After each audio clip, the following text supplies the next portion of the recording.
from the OPEC Fund for International Development on the terms and conditions contained in the agreement, the main provisions of which are set out in the schedule for the purpose of financing the program to strengthen social services in Barbados. Two. Senator Dr. the Honourable Chantal Mulroney. Mr. President, I want to beg your indulgence to ask that items on the order paper, items number 11 and 12, be taken as a cognate, since both relate to loans under the Special Loans Act, CAP 105. The question is that items 11 and 12, both resolutions related to the Special Loans Act, CAP 105, be taken as a cognate debate. All of us senators in favour, please say aye. Those against, please say no. Against, the ayes have it. We will take this as a cognate debate. Please ensure that you speak to both items in the introduction. Thank you, Mr. President. Mr. President, let me take this opportunity, as others have done, to welcome, first of all, Senator Dr. Connell. Well, I did not know Senator Connell either as a schoolmate or otherwise colleague, but I've had sufficient interactions with Dr. Connell to know, Senator Dr. Connell, to know that he is ultimate professional, extremely responsive, but also as well has a heart for the very profession that he is in, and I'm sure that he will make an excellent contribution to the Senate. I also as well want to welcome, of course, our Senator Tate. What would we do without her biting commentary? I will say no more. And of course, Senator Dr. Crystal Drakes. Again, like everybody else, really, really strong contributions. Senator Drakes and I both having a passion and work in the areas of sustainable development and climate change. Often had very good conversations and debates around those issues as well, and of course her very thoughtful interventions, which makes for an extremely strong and robust Senate, and we of course want to wish her, and I certainly personally want to wish her every success as she moves forward. Mr. President, the two resolutions before us, one, as we've heard before, in relation to the borrowing of the government of Barbados, the sum of Barbados, $100 million by the way of two loans, approximately $50 million each from the OPEC Fund for International Development. And the second one, a loan in the amount of $313.6 million from China Sinopharm International Corporation to provide for the financing, 80% financing, Mr. President, for the design and construction, first of all, one building with an outpatient clinic, a patient ward, a burn unit, and a laboratory center known as the Queen Elizabeth Hospital Enmore Site Extension, Lot 1 project. And secondly, one building with an oncology center, an administration office, and an outside works known as the Queen Elizabeth Hospital Enmore Site Extension Lot 2 project, Mr. President. And those are the resolutions, those are the amounts that we will debate in the resolution that the government is seeking to be able to borrow. Mr. President, we always ask, how do we finance development? How do small island developing states seek to finance development? Finance the critical needs of its citizens, because that's what development is. It is not just only about the infrastructure, but it is about making sure that a government can have the sufficient finances that it needs in order to be able to make sure that those critical needs, education, health care, food security, are sufficiently financed. But at the same time, Mr. President, as the government seeks to be able to do so, it doesn't have finite resources in order, on its own, infinite resources, Mr. President, infinite resources in order to be able to do so. So a responsible government must make sure that it can mobilize those resources in a strategic way, in a responsible way, Mr. President. Not to borrow when it can't even pay salaries, not to borrow in a way continuously that the government runs itself into a situation in which you have lost confidence internationally, Mr. President, in which no one wants to lend you money, but you have to borrow in a way that allows you to be able to balance, one, the needs, and with a level of fiscal prudence. And that is what this government has a record of doing, Mr. President, and that is what this government is intent on doing. Mr. President, any of us who've gone to a financial institution, we had some young people in here earlier, Mr. President, many of them will want to either take out mortgages, go for car loans, or more importantly, start a business. When you go to a banking institution, you don't always have all of the resources, unless you're very rich, and I don't know if we have any very rich senators in this honorable chamber. Everybody is looking to one side of the chamber. Everybody is looking to one side of the chamber. Oh, clearly all the attention is on the independent and the opposition side. Independently wealthy. Independently wealthy. But unless you are independently wealthy, when you go to the bank to borrow, they look at a number of different metrics, Mr. President. They look at your track record, the extent to which you have a history of repaying, the extent to which you have a history of saving, to which you are in good standing, that there aren't people on record who are saying that you have bad debt. They look, yes, at your ability to repay over the long term based on your positioning, your prospects, your current salary, all of those things, Mr. President, in order to judge the extent to which you are a good investment for them to loan. That also applies as well, Mr. President, national level. When we go to borrow as a country, people examine the extent to which Barbados is a good investment. They look at the extent to which we are able to repay. They look at the growth trajectory and what has been happening within the country, Mr. President. They look at our GDP to debt ratio, Mr. President. So they look at all of those metrics and say, is Barbados a good investment?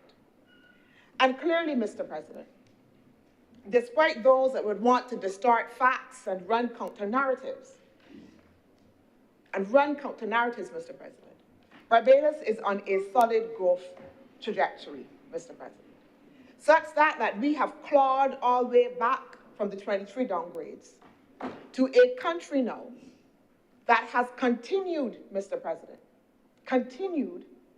a path in which our grades are continually to move up and up and up by our international partners, by those that do the credit rating, Mr. President. Mr. President, the metrics would show, again, that when you look at our debt to GDP ratio, Mr. President,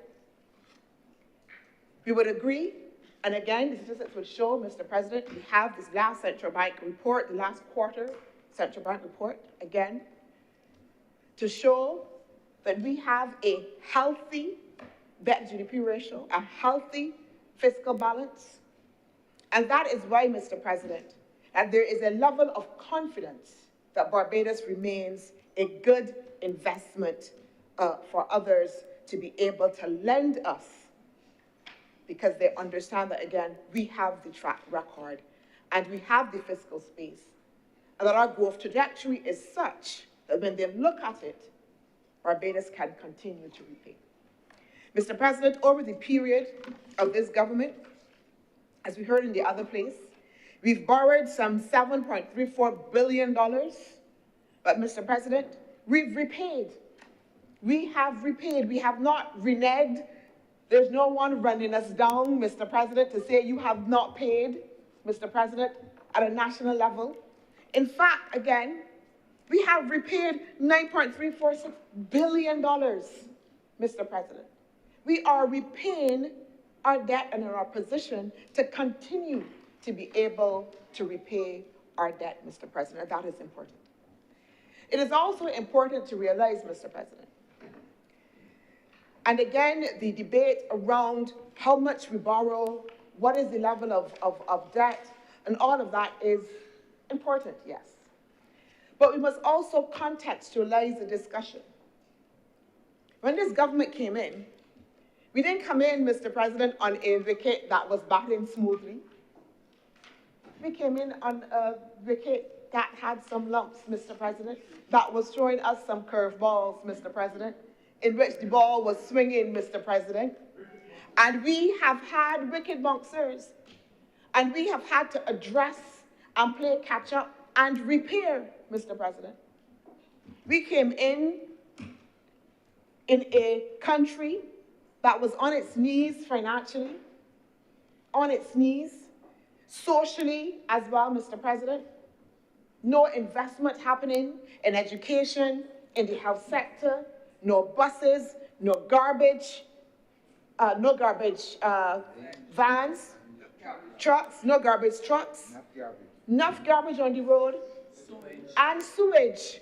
All of that, Mr. President, having to be able to clean up and address, even at which we face, Mr. President, empty coffers.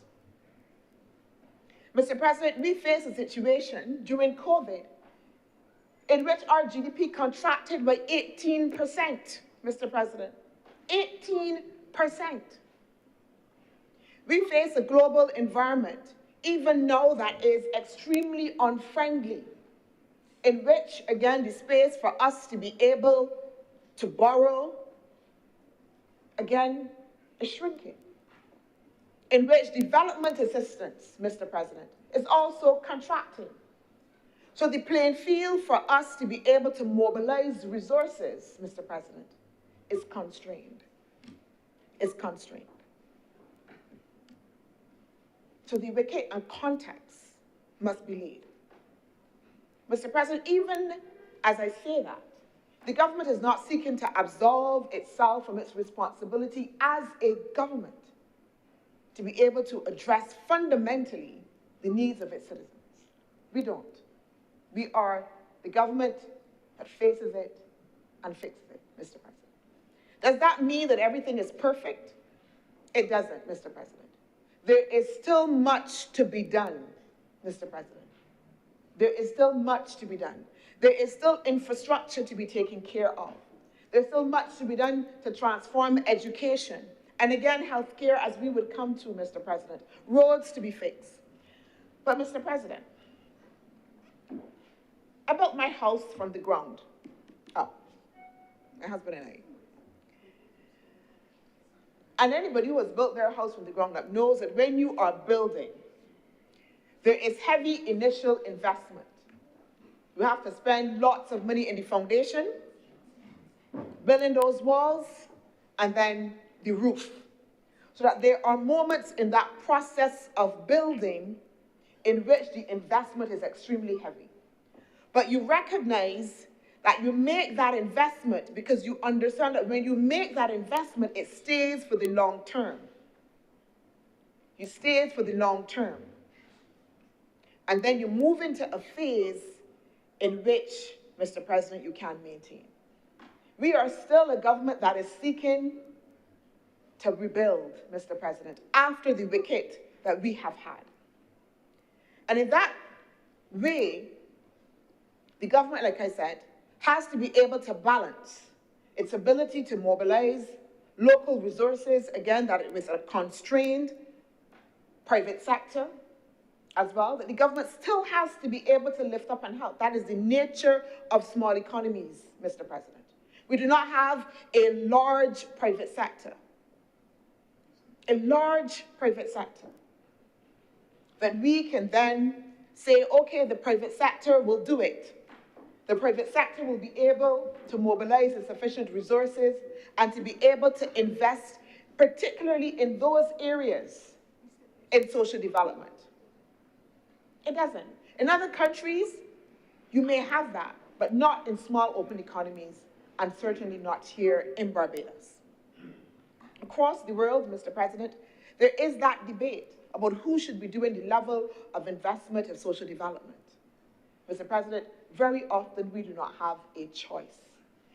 This government has said and stood behind its mandate that we will treat the critical and urgent needs of our population, Mr. President.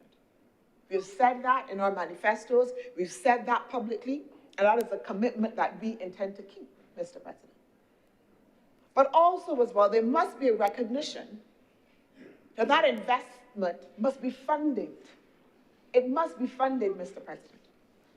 We are a country, unlike many others, in which we provide free primary and secondary, free primary and secondary schooling, Mr. President. That means something, in which children have access to lunches, Mr. President, in which the elderly can board buses, Mr. President, and don't have to pay because the government subsidizes it, Mr. President. At the tertiary level, when we came in as a government, when the government before us had thrown their hands up in the air when faced with the question of how do we finance development and said we do not have a clue. What do you want me to do? And they borrowed and then cut. Cut tertiary education. And we are a government, even within the constrained environment that we had, the constrained fiscal space, that said, this is not right. Fundamentally and philosophically, we know who Barbados is, we know what we stand for, and therefore we would make the necessary correction. And that is an investment that we continue to make, Mr. President. We all know, again, Transport Board subsidized, Barbados Water Authority. So there is an investment that has to be made in all of these things. And if we are facing a constrained global environment in which development assistance is constrained, if we are facing a space that is constrained, again, because we have a growing private sector that is not yet able to make the level of heavy investment that is needed for the social sector, government has to be able to step in. And one of the ways that it has to be able to step in, as I said, is to make sure that we borrow responsibly, And that is essentially what this government has been doing. And that borrowing has allowed us, Mr. President, to be able to address, again, some of those critical things. We now have these wonderful air-conditioned buses that are there, some of them grants, but some of them as well financed, Mr. President, through loans, IDB loans. Recently, Mr. President, we would have passed a resolution, again, for borrowing from CAF, that again in the healthcare sector allowed us to be able to refurbish 7 polyclinics and 2 new built for purpose polyclinics as well. That is investment, Mr. President, that is needed. That is investment, Mr. President, that is needed. And again, we always think of these things as high economics, but we practice them too at home. You have a little bit of money in the bank, and you make a choice about whether or not you will put all of that money into the thing that you want, or you look at what you have and say, listen, I have a little bit of fiscal space, let me go to the credit union and then borrow twice this amount. So that keep what I have there in case of a rainy day, but I borrow because I know that I can repay, Mr. President. We do that at the individual level, Mr. President. And this government is saying, we know that we can repay. What we need to do in terms of that heavy investment, Mr. President, we will be able to make sure that we balance.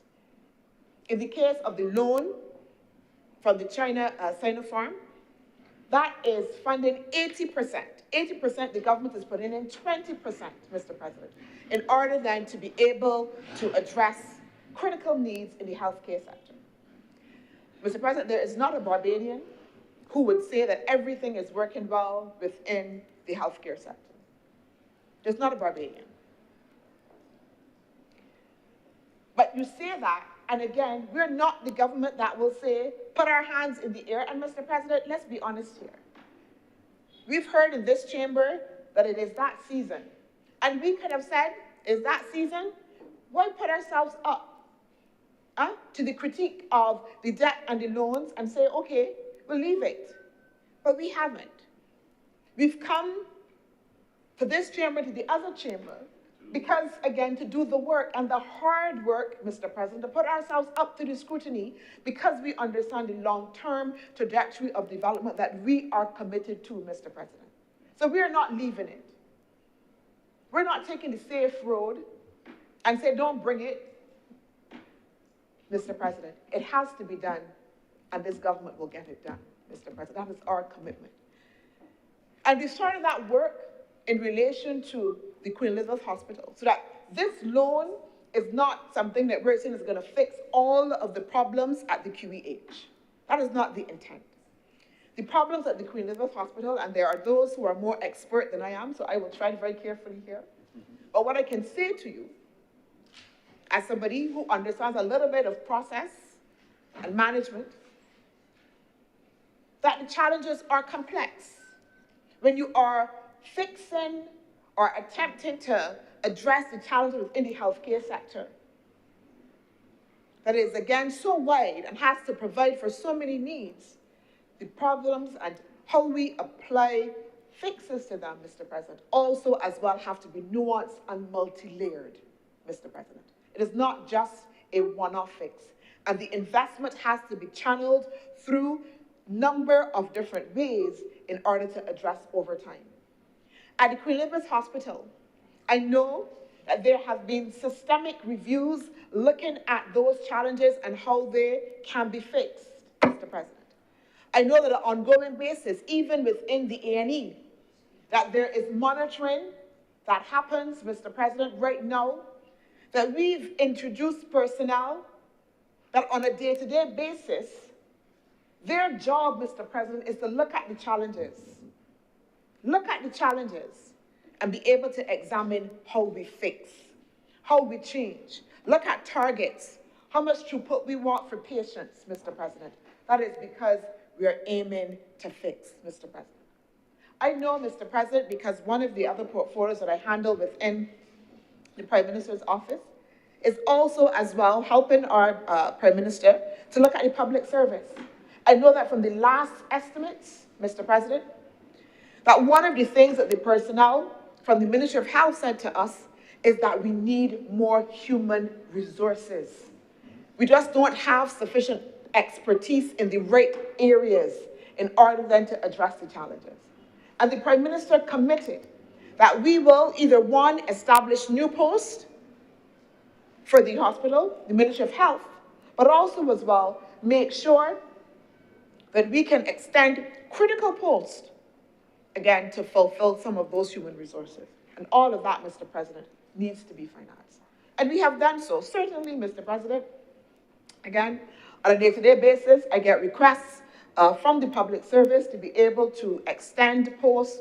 The Prime Minister would establish posts. And I can tell you that for the Ministry of Health and as well for the Queen Elizabeth Hospital, that we have been doing so in terms of making sure that those posts are established and extended, Mr. President. In particular, when we look, Mr. President, at this particular loan, and you note again that one of the critical areas that it would seek to be able to do is the establishment of an oncology center, Mr. President. And again, those who are more expert can speak to the seriousness of cancer in Barbados. And really and truly, we've heard the challenges that we've had in terms of making sure that we had a linear accelerator that would be here and on island in order then to be able to make sure that we service those patients. Under this loan, we will actually have, Mr. President, a state-of-the-art oncology center that would have a second linear accelerator to add to the one that was just recently, Mr. President, established. And I heard as well that patients are already being treated from that first linear accelerator, Mr. President.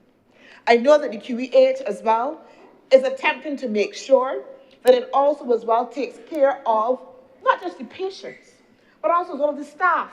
That there are plans to introduce a gym, Mr. President, and a nursery, so that the staff can feel comfortable that their children are being taken care of, Mr. President. Under this loan, we would establish a burn unit, because previously, the burn unit was decommissioned. I can call it that, Mr. President, decommissioned. It was there, then it wasn't there. Mr. President, if I get into under which administration it was decommissioned, we'll have a different conversation. But anyhow, this government is getting it done. And you would see then that under this loan, the establishment again of a burn unit. And Mr. President, like I said, this is just one aspect. This loan, critical intervention for the Queen Elizabeth Hospital, in order to make sure that we again can seek to build out the modern, front-facing, front-serving health sector that we need. The government, under the Ministry of Health, has sought to establish within there a minister whose primary function, Mr. President, is to make sure that we address the issues of health and wellness and how people move and how people eat and exercise. Actually, Mr. President, there's a challenge going on that was sent to me, Mr. President. You're supposed to do, I think it is, how much it is, 50 push-ups, 50 push-ups straight, and then do 40 squats. 40 squats, and it's been sent to our parliamentarians.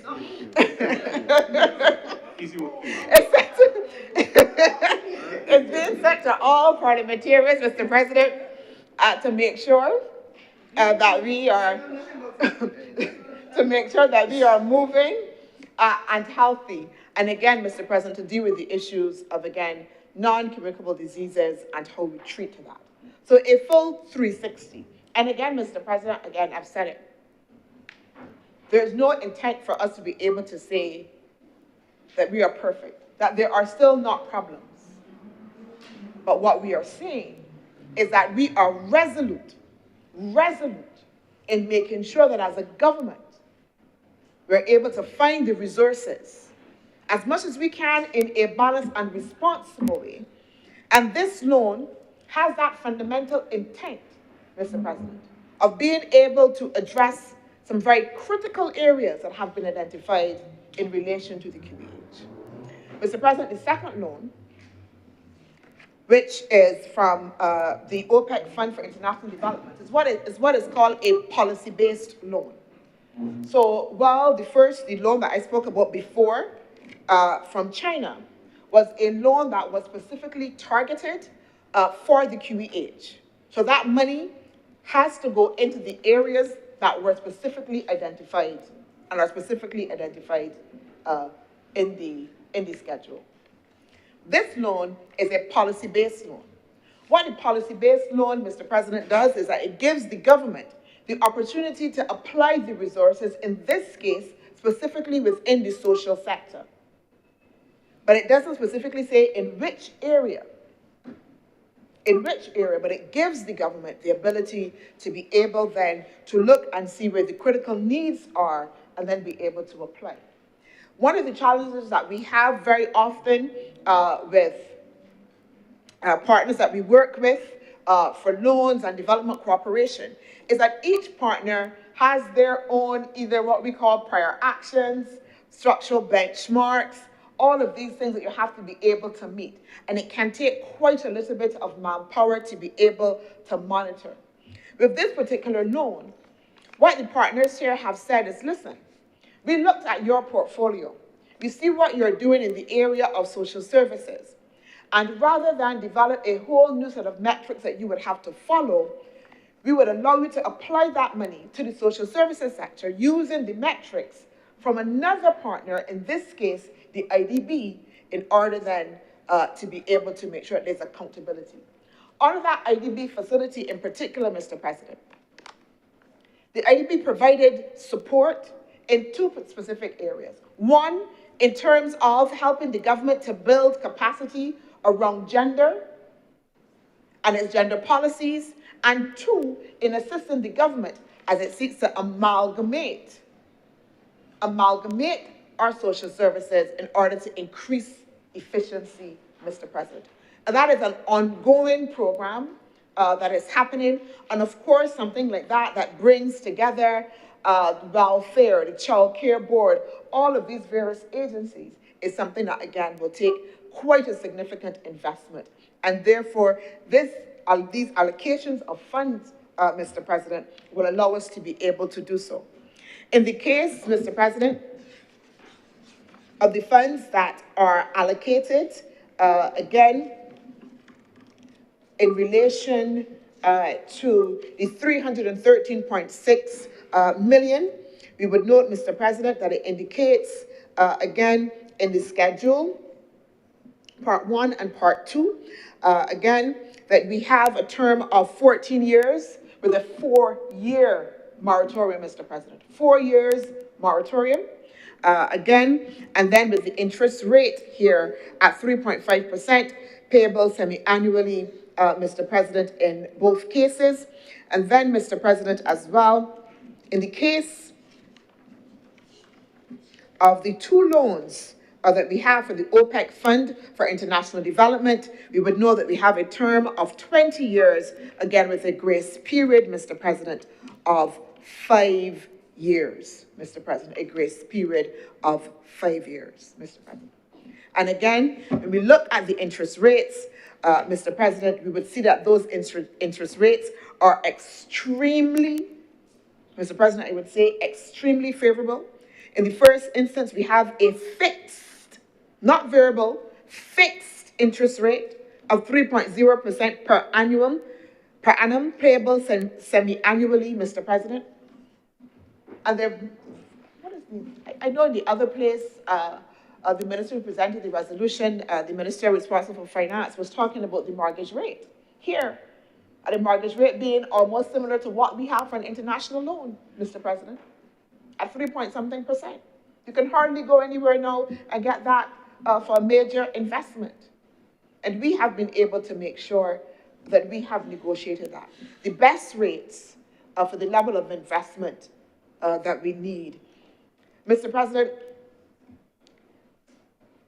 it is difficult, and I make no pains about that. I know that it is difficult as a country, as ordinary citizens, to always see all the parts and how they fit together.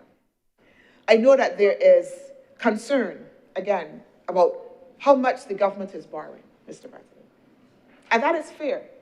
A conscious population needs to be invested. If the population was not interested, if they were not commenting on what government is doing, then we would question the level of accountability and whether or not we had a citizenry that understood its role in our democratic process. But we have that.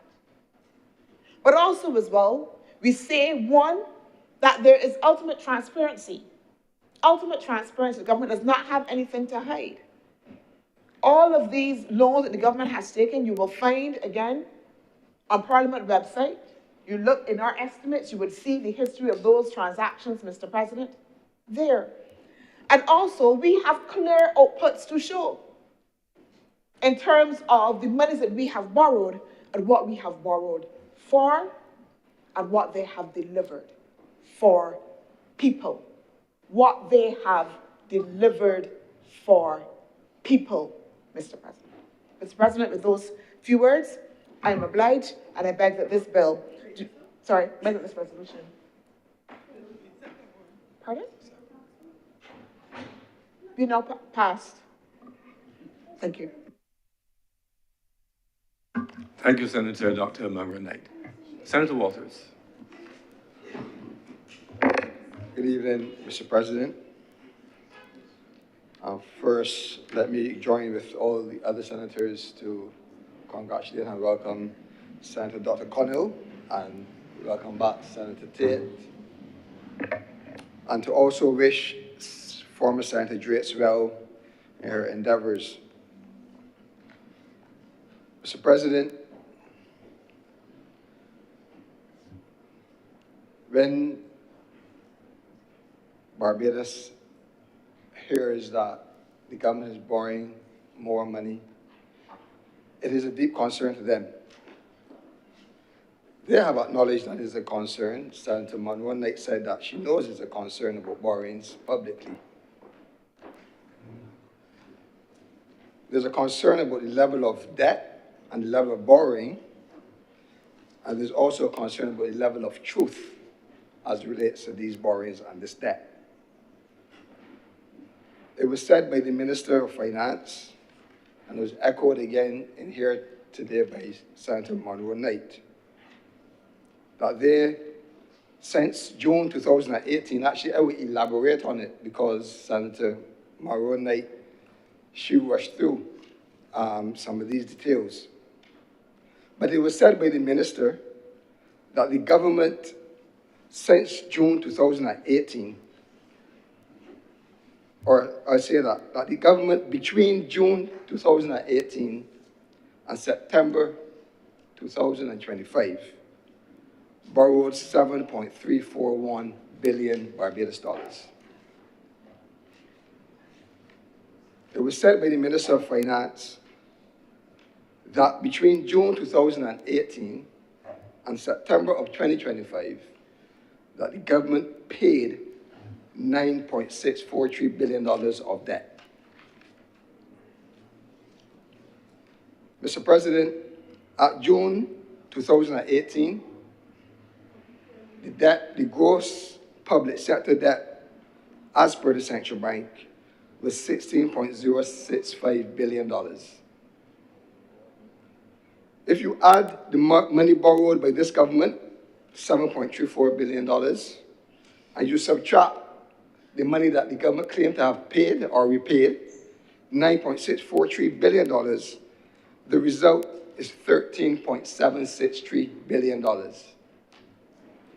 The Central Bank report at September 2025 shows gross public sector debt at $14.876 billion, Mr. President. That is a gap of $1.1 billion based on this government's assertions of what they borrowed and what they paid. So two things, Mr. President. Either the government borrowed more than they're saying, or they repaid less than they're saying. But regardless of the situation, Mr. President, there must come an answer to this difference because it is a material difference when you compare the results or what has been reported by the Central Bank and what has been said by the minister and in here this today about what the government borrowed and what the government repaid during June 2018 and September 2025. That's the first thing that I would say, Mr. President. Mr. President, people are scared of the debt because they are concerned that their children and their children's children will be burdened and saddled with a heavy debt burden. And while everyone would agree that we have to borrow for development, we have to borrow in our personal lives, we got to borrow a vehicle loan, we borrow to build our homes, we borrow some of this for our children's education. It doesn't negate the fact that this level of borrowing and the way and how this government is treating to the borrowing is not sustainable for our future generations. Mr. President, as of 2024, December, as reported in the estimates, approved estimates, 2025 to 2026, there are $2.1 billion of loans that the government received since coming to office. And the balance on those loans, Mr. President, is still $2.1 billion.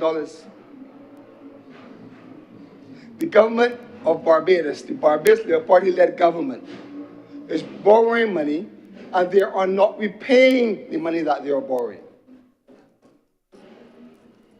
The government of Barbados, Mr. President, earlier this year, when debt became due for payment, this same government borrowed $1 billion Barbados dollars to repay that debt. And that debt was debt that they took out in 2019, Mr. President. So that is why people are concerned, and that is why people are saying they're kicking the can down the road for another government to deal with down the road, for future generations to deal with down the road, which is fine, but it is the extent of what they are doing, Mr. President. So the Senator Monroe Knight has a few notes, but I don't think she really understands what she's saying, Mr. President. 20 minutes to rush through her notes, but she's not explaining to Barbados that this is strategically not going to work in the benefit of our future generations.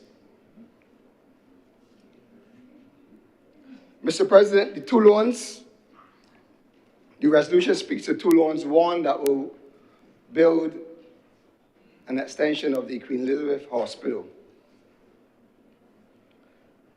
And who would not welcome an extension of the hospital? Who would not welcome improvements to the hospital? I don't think no one will not welcome that, Mr. President. But the use of funds, how this government is using money, is their concern. Because, Mr. President, in February of 2020, this government announced that it will be using a facility in St. Lucie as a quarantine center during COVID. And they pledged $1.5 million, it was reported then, to do retrofitting and so forth of this facility. In November 2021, Mr. President, it was also reported that the government got a loan for $120 million for that facility in St. Lucie, Mr. President. In April of 2022, this same government said they will convert that facility into something that will deal with medical tourism facility, yes. The Prime Minister made that statement in April of 2022. In June of 2024, that same facility in St. Lucie was used as a satellite medical facility for the Cricket World Cup, Mr. President. So fine, the government comes, brought a resolution, brought $120 million, and everyone can be satisfied to this point that the taxpayers are benefiting from this facility. No questions. You spent money, got us through COVID. You're going to refurbish or upgrade to deal with medical tourism facility. You have used it for a satellite medical facility in Cricket World Cup to give support to our existing medical, if anything happened at the facility. But in July 2025, we can now learn that this facility is being used to house workers for a construction site. $120 million after. But you come to this chamber to borrow $316 million. And I can guarantee you that $120 million has not been repaid. It is a debt on the books of this government. It is a debt will be burdened by the taxpayers of this country who has to repay this debt. But no, you come to borrow $360 million. Fine, we want the expansion of the of the hospital. We want the expansion of the hospital. But you're throwing away money. The government has thrown away $120 million down St. Lucie. And I repeat for clarity, in February of 2020, they refurbished the site for COVID. In November of 2021, they borrowed $120 million to refurbish and finish, make it fit for purpose. In April of 2022, they promised they will convert it to a medical tourism facility. In June 2024, it was used as a backup facility for the Cricket World Cup. And a year later, it is housing construction workers who are building hotels in this country. That is how our taxpayers' dollars are misused, mismanaged, abused. So we have to pay the $120 million for construction workers to be sleeping in when the night comes. But we now have to come and approve $360 million for the expansion of the Queen Elizabeth Hospital. This is not adding up, Mr. President.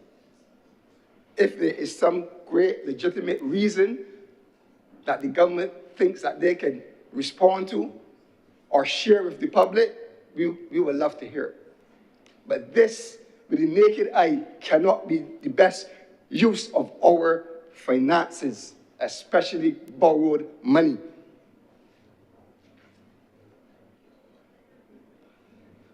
Mr. President, in 2018, the government also, when they came to office, they instituted what was called, or is called, the Health Service Contribution Levy. And I see some smiles on this side of the... Mr. President, the Health Services Contribution Levy, one would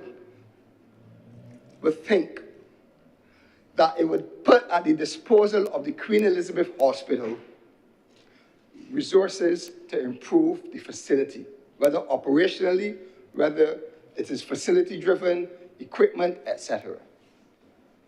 This is a new tax introduced in 2018.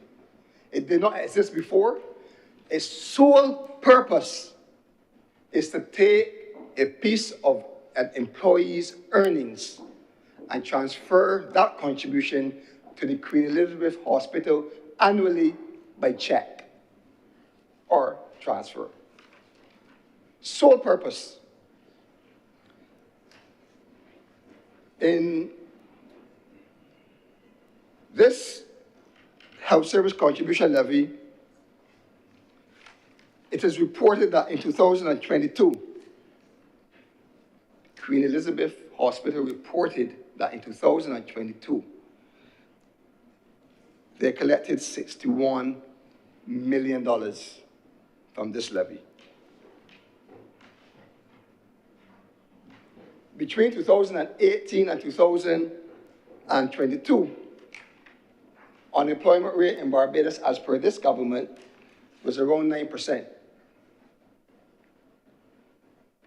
Today, it is reported that unemployment is just over 6%, meaning more persons are employed. If more persons are employed, Mr. President, the amount of contributions going into the Health Service Contribution Levy is increasing if the government is being honest and truthful. At a bare minimum, Mr. President, over the last 7 years, this government would have received $427 million from workers in this country, not taxpayers, not people that are going to the grocery and buy goods and services that may not be working or that may not be paying national insurance, but persons that are paying national insurance. $427 million at least in the last 7 years. And based on the unemployment figures and the increase in employment based on this government, you could estimate that they're well over $500 million over the last 7 years. But again, we are asked now to be burdened with another loan to do something with the QEH. So taxpayers has contributed directly, the workers directly at least $500 million, $500 million over the last 7 years. They will now contribute another $300 million in this loan, plus interest, with this loan for about 14 years. This is wrong. There's no better way to put it. It is wrong that we are contributing, and this government is mismanaging the money. Where are the improvements at the QEH? And they're laughing because they want to come out with a cheap political narrative. That's what they want to do, the cheap political narrative. But look at the state of the Queen Elizabeth Hospital. And I will leave it for the persons or doctors who wish to speak on the improvements. Because we want the hospital to work well. But this is wrong. To ask workers to contribute significant amount of money. You do not see an improvement in the facility. You do not see an improvement in the service. And then you are now turning around asking them to borrow $300 million to build an extension to the Queen Elizabeth Hospital. And then the government has thrown away $120 million in St. Lucie because they want a hotel built. There's no laughing matter, Mr. President. They laugh because they believe that because they can go and get a loan, that Barbados is doing well. We're not doing well because you're going to get a loan. You're going to get a loan because you need the loan. And the people that are borrowing money are going to make money. So when you hear about all of this, people are excited about investing in Barbados.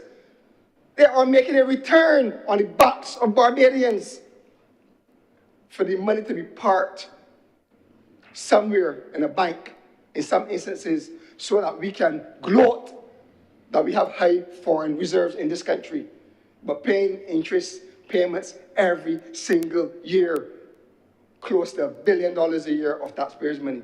And that money is parked and not working to the benefit of this country. And when you come now to the social services, when the government borrows to pay for health care, welfare, education, or any other social services, it means that they're not earning enough money to pay for them, Mr. President.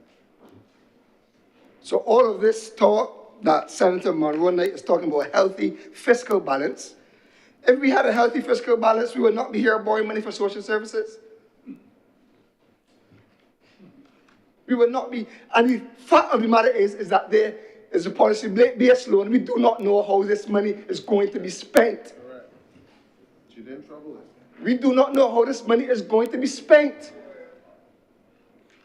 Is it going to be spent in the National Cultural Foundation to pay back for Carrie Fester? Mr. President, we do not know. Is it going to be spent for regathering? We do not know, Mr. President. So it's okay to come here with a couple notes and talk about the debt, the GDP and all these things, Mr. President. It is much deeper than that. It is the wastage that the taxpayers are experiencing from this government.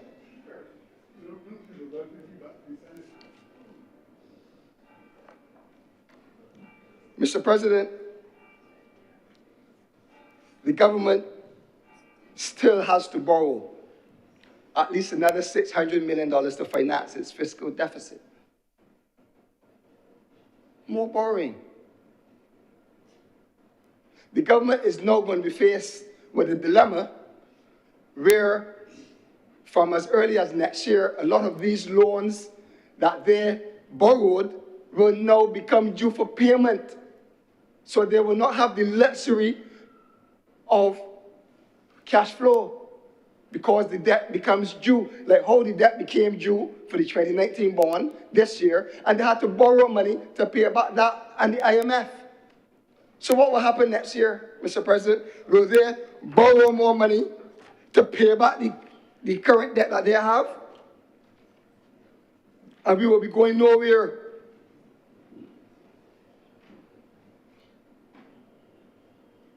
We have to start to repay our debts, Mr. President. We have to. $2.1 billion untouched.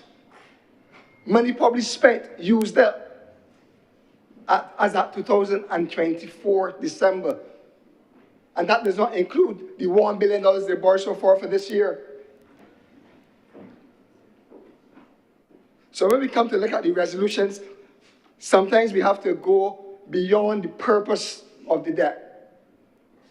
Because, yes, we want the facility at the Queen Elizabeth Hospital to be improved. We want those additional services.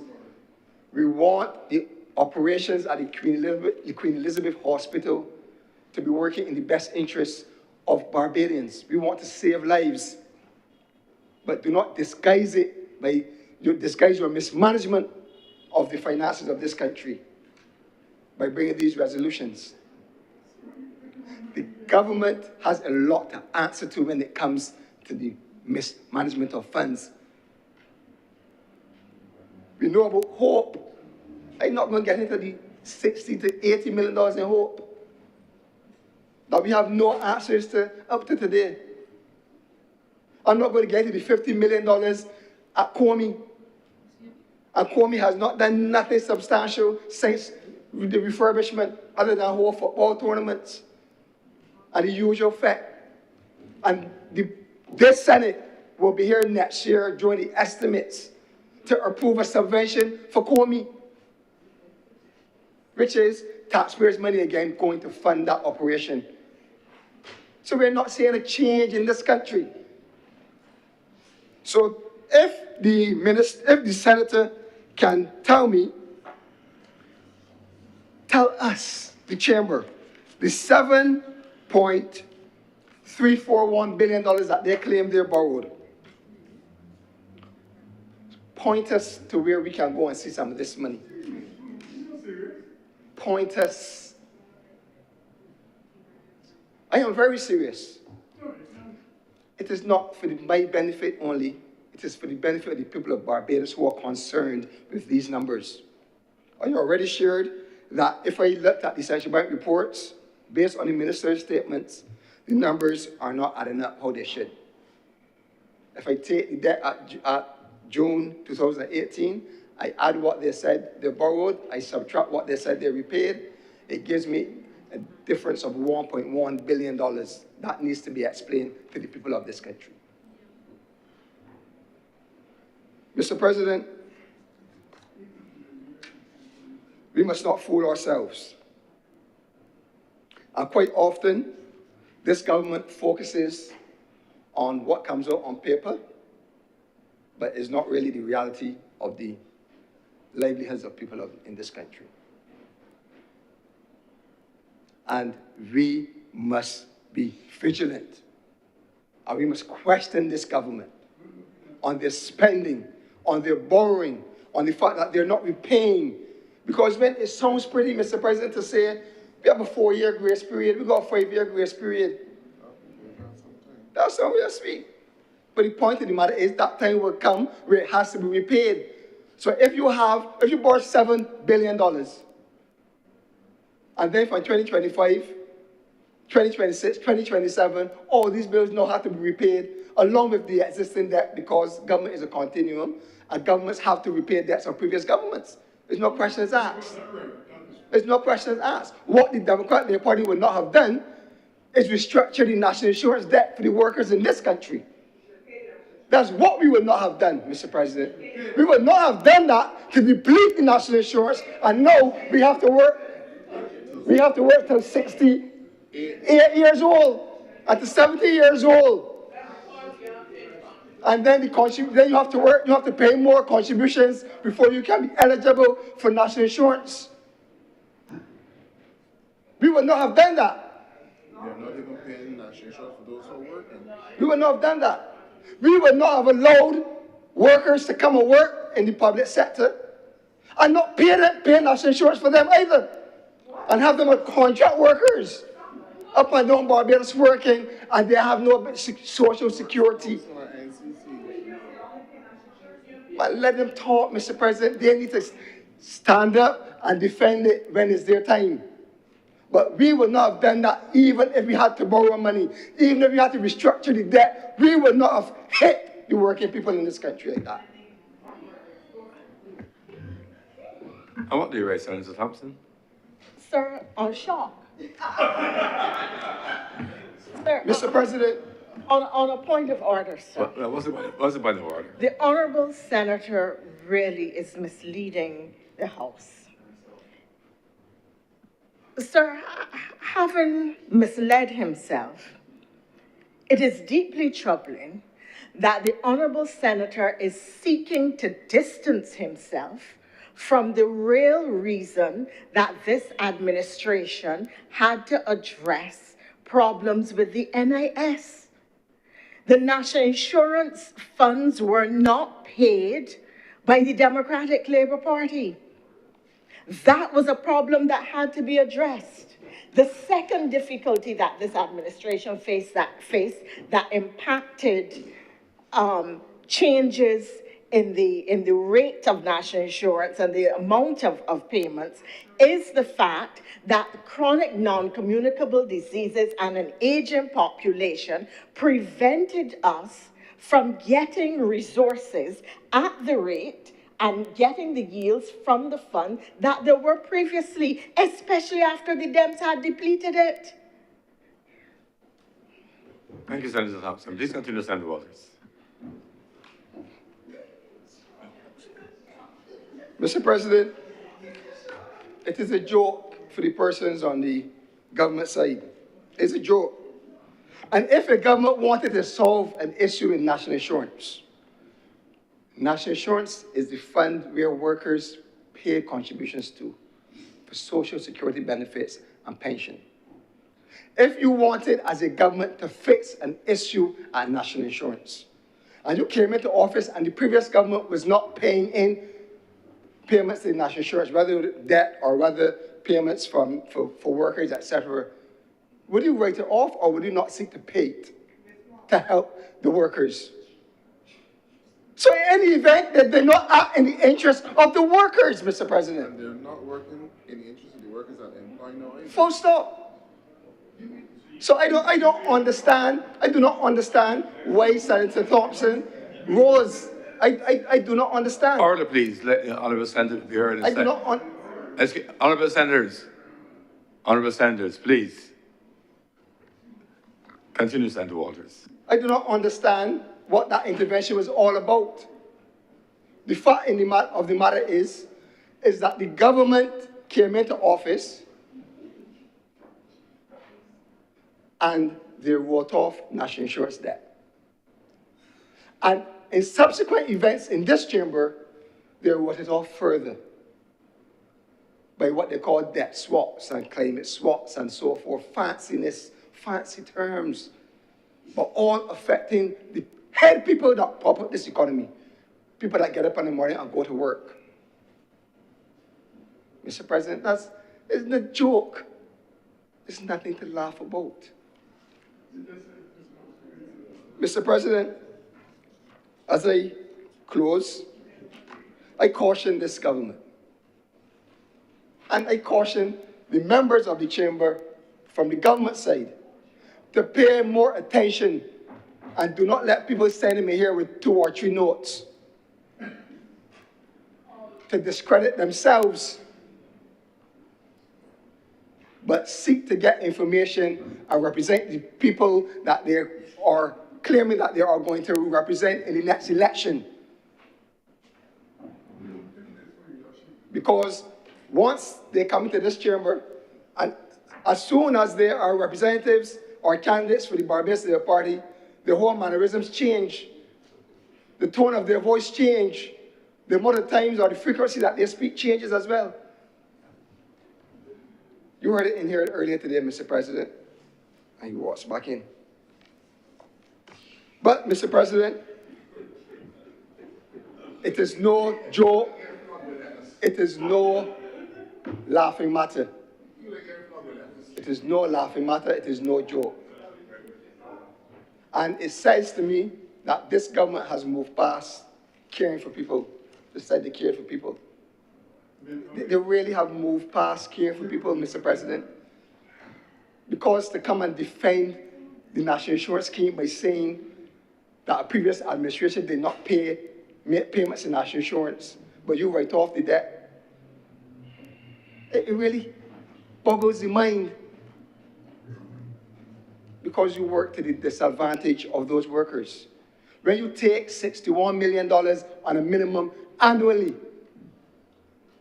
out of their salaries and out of their wages and put it at the disposal of the Queen Elizabeth Hospital, and then you throw away $120 million from the health ministry by converting a medical facility to a construction site. And then you come to this chamber to borrow another $300 million. Mismanagement of public funds, Mr. President. And with those few words, I'm obliged. Thank you very much, Senator Walters. Are there any other speakers? If not, I'll ask Senator Dr. Mulroney to close. Senator You're Warren. going to speak. Senator Maldo. Thank you, Mr. President. Sorry. Very brief couple of comments, sir, for you. I notice there are two loans. I really have two questions that I would like to put to the Leader of Government Business who's introduced this. I noticed the first, or one of the loans, the OPEC Fund for International Development, is a US dollar loan, and I noticed that it is for Barbados dollars expenses. Given the situation, the local banking sector is flush with money that they're struggling to lend. I'm curious as to what is the need for us to borrow in US dollars or in foreign currency to pay local expenses. From a business perspective, this is something we would not do normally.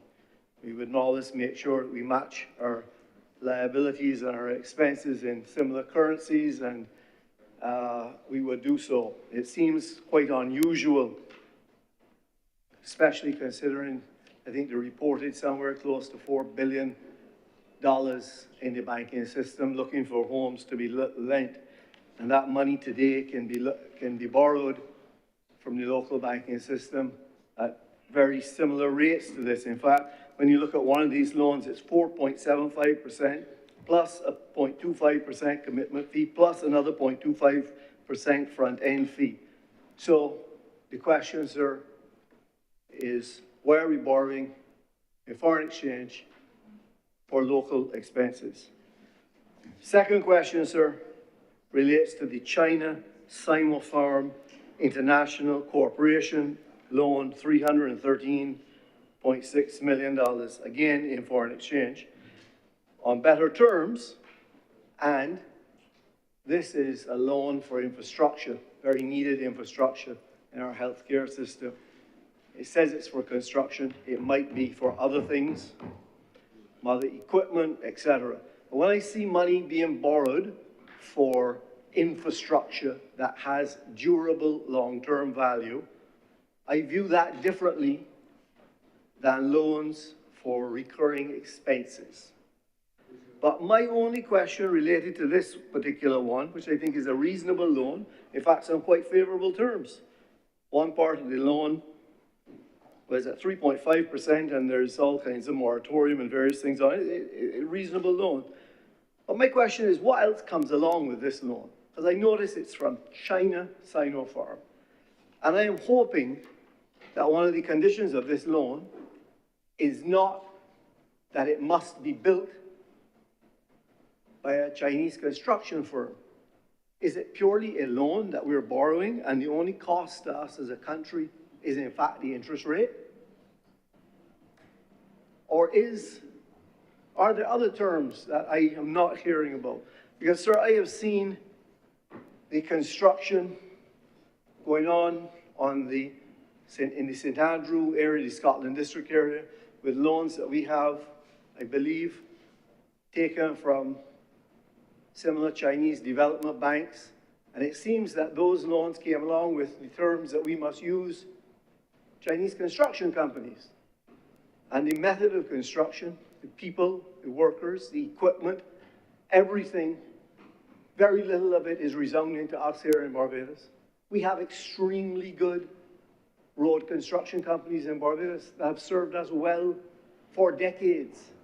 We do not need Chinese workers to come to Barbados to show us how to build roads. And in fact, what I have seen of the building, especially on the East Coast Road, those of you who might have the misfortune in the last 6 months to a year to have to travel down there, it's not moving with any speed.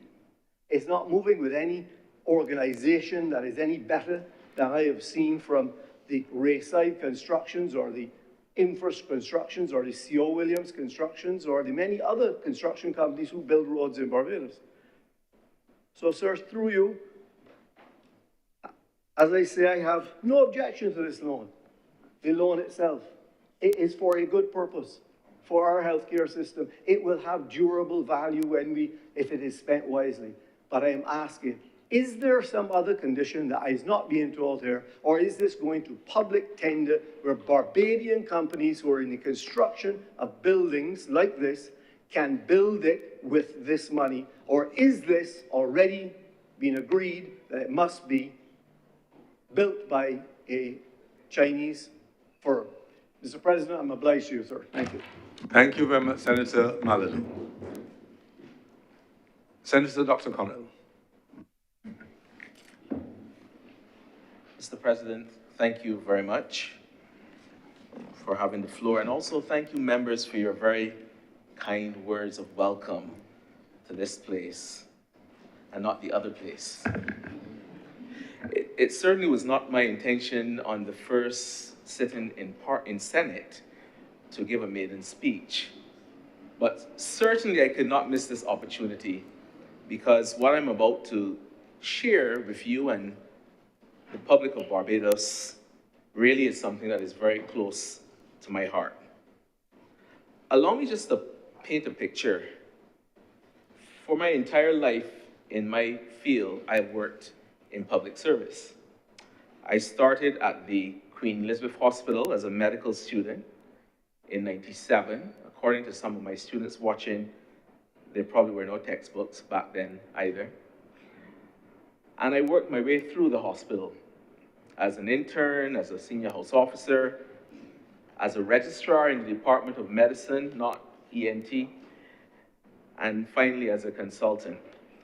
I then furthered my training in a clinical specialty in internal medicine, clinical pharmacology, which is a research specialty, and it naturally fit then that I became more positioned with the University of the West Indies. And so although I work at the hospital, I'm going to be very careful because I know that members of the university community may be watching. I work for the university. Against this backdrop, I want to speak to you briefly, however, on what I hope will call this chamber to recognize a sense of urgency. Now, doctors are notorious for making everything urgent, but I hope that the picture that I am painting is that of an urgency, and dare I say, an emergency. The burden that the hospital faces has changed significantly. Let me just give you an example. When I was an intern, with an afro, a lot more hair than I have now, I saw one stroke. More hair, which isn't a lot. One stroke, possibly every 2 weeks. One stroke, and it was really someone who was maybe in their 70s and 80s, which I no longer call elderly. But certainly when we saw a stroke, everyone rushed to the room because you don't know when's the next chance you're going to see a stroke. A medical student, 2 weeks ago, I said, if you've seen any interesting cases, we were on call, and she said to me, just the usual stroke. Just the usual stroke. And I'll tell you why it's a usual stroke, because looking at the ward census for the university team then, that's a month ago, we were admitting on average 2 to 3 strokes per night. So that's a huge change. What struck me is that this young lady who was very nervous presenting for her first time to a consultant on ward rounds, and I know at least one member knows how intimidating that can be, she said to me that, oh, but this is an old stroke, as in a stroke occurring in an older person. So of course I'm expecting 80s, 90s. This is a 45-year-old man. I say this to make the point that even the generation of practitioners that we have now have become so accustomed to seeing a significant NCD burden in younger patients. So the demographics have changed. This is no longer the old person coming in, and I had to explain to some non-Bajans recently, having a Passover. This is a young person in their productive years contributing NIS, hopefully, and making a contribution to their country. In fact, I will go further by saying that this young stroke I am referring to is married. He has a daughter, 3 years old, and his wife, who was sitting next to him in the emergency room in shock, was pregnant. This is serious. And sometimes when we as academics, and I am guilty of this, we look at data and we mention X number of people will die of stroke, or sometimes it's hard to face the reality of what is in front of you, the person and the family and the disability, and how this will change someone's life in front of you. There are several reasons why this has occurred. It hasn't happened overnight. It will not change overnight. But what I'm about to say should bring cause for you to believe that we are not in a good place. We have this aging population.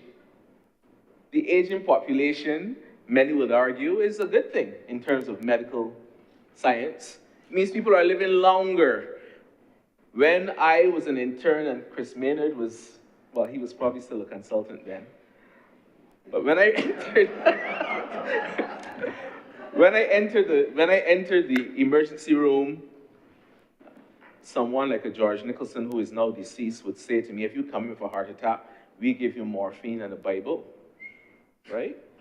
Because that's all that we can do for you. Relieve your pain, hope for the best, and pray about it. Now someone comes to the emergency room. Time is everything. Time is everything. Time is in minutes and hours, not days. They have to get an ECG. They have to get these labs done. Then they're going to get all these expensive drugs.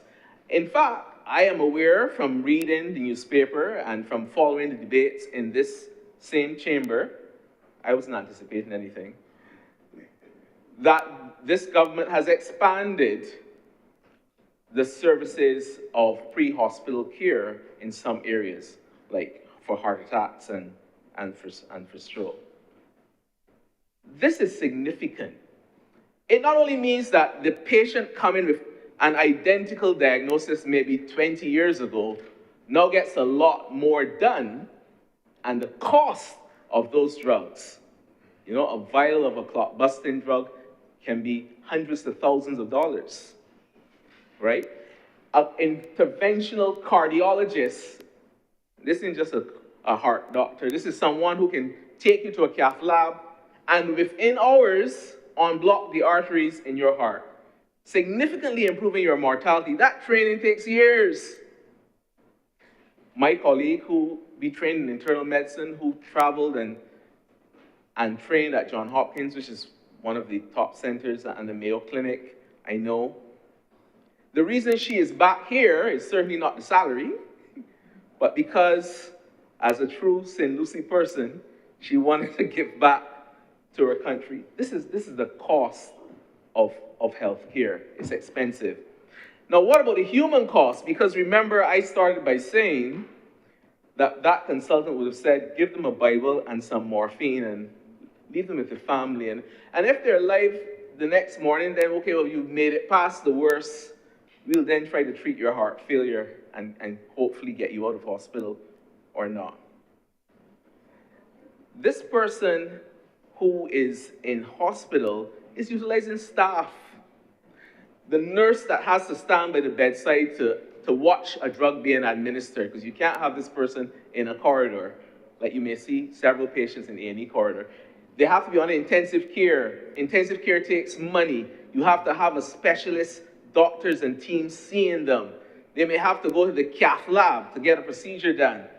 And after that, continued monitoring. It is extremely resource intense.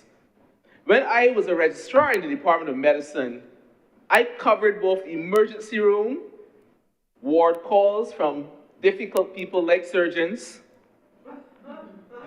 as well as the intensive care unit, the medical ICU. One registrar was the only junior doctor on covering all these areas. Now the ICU care is such that there is a dedicated registrar just on for ICU because of what is being done for these patients and the fact that they are so ill. So it's aging, yes. We are doing a lot more for patients. We are investigating them. Some might say we are investigating them too much at times.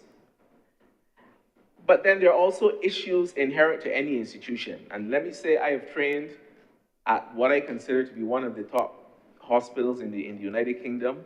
The same issues that occur at the QEH, I have seen at St. Thomas's Hall with all the resources.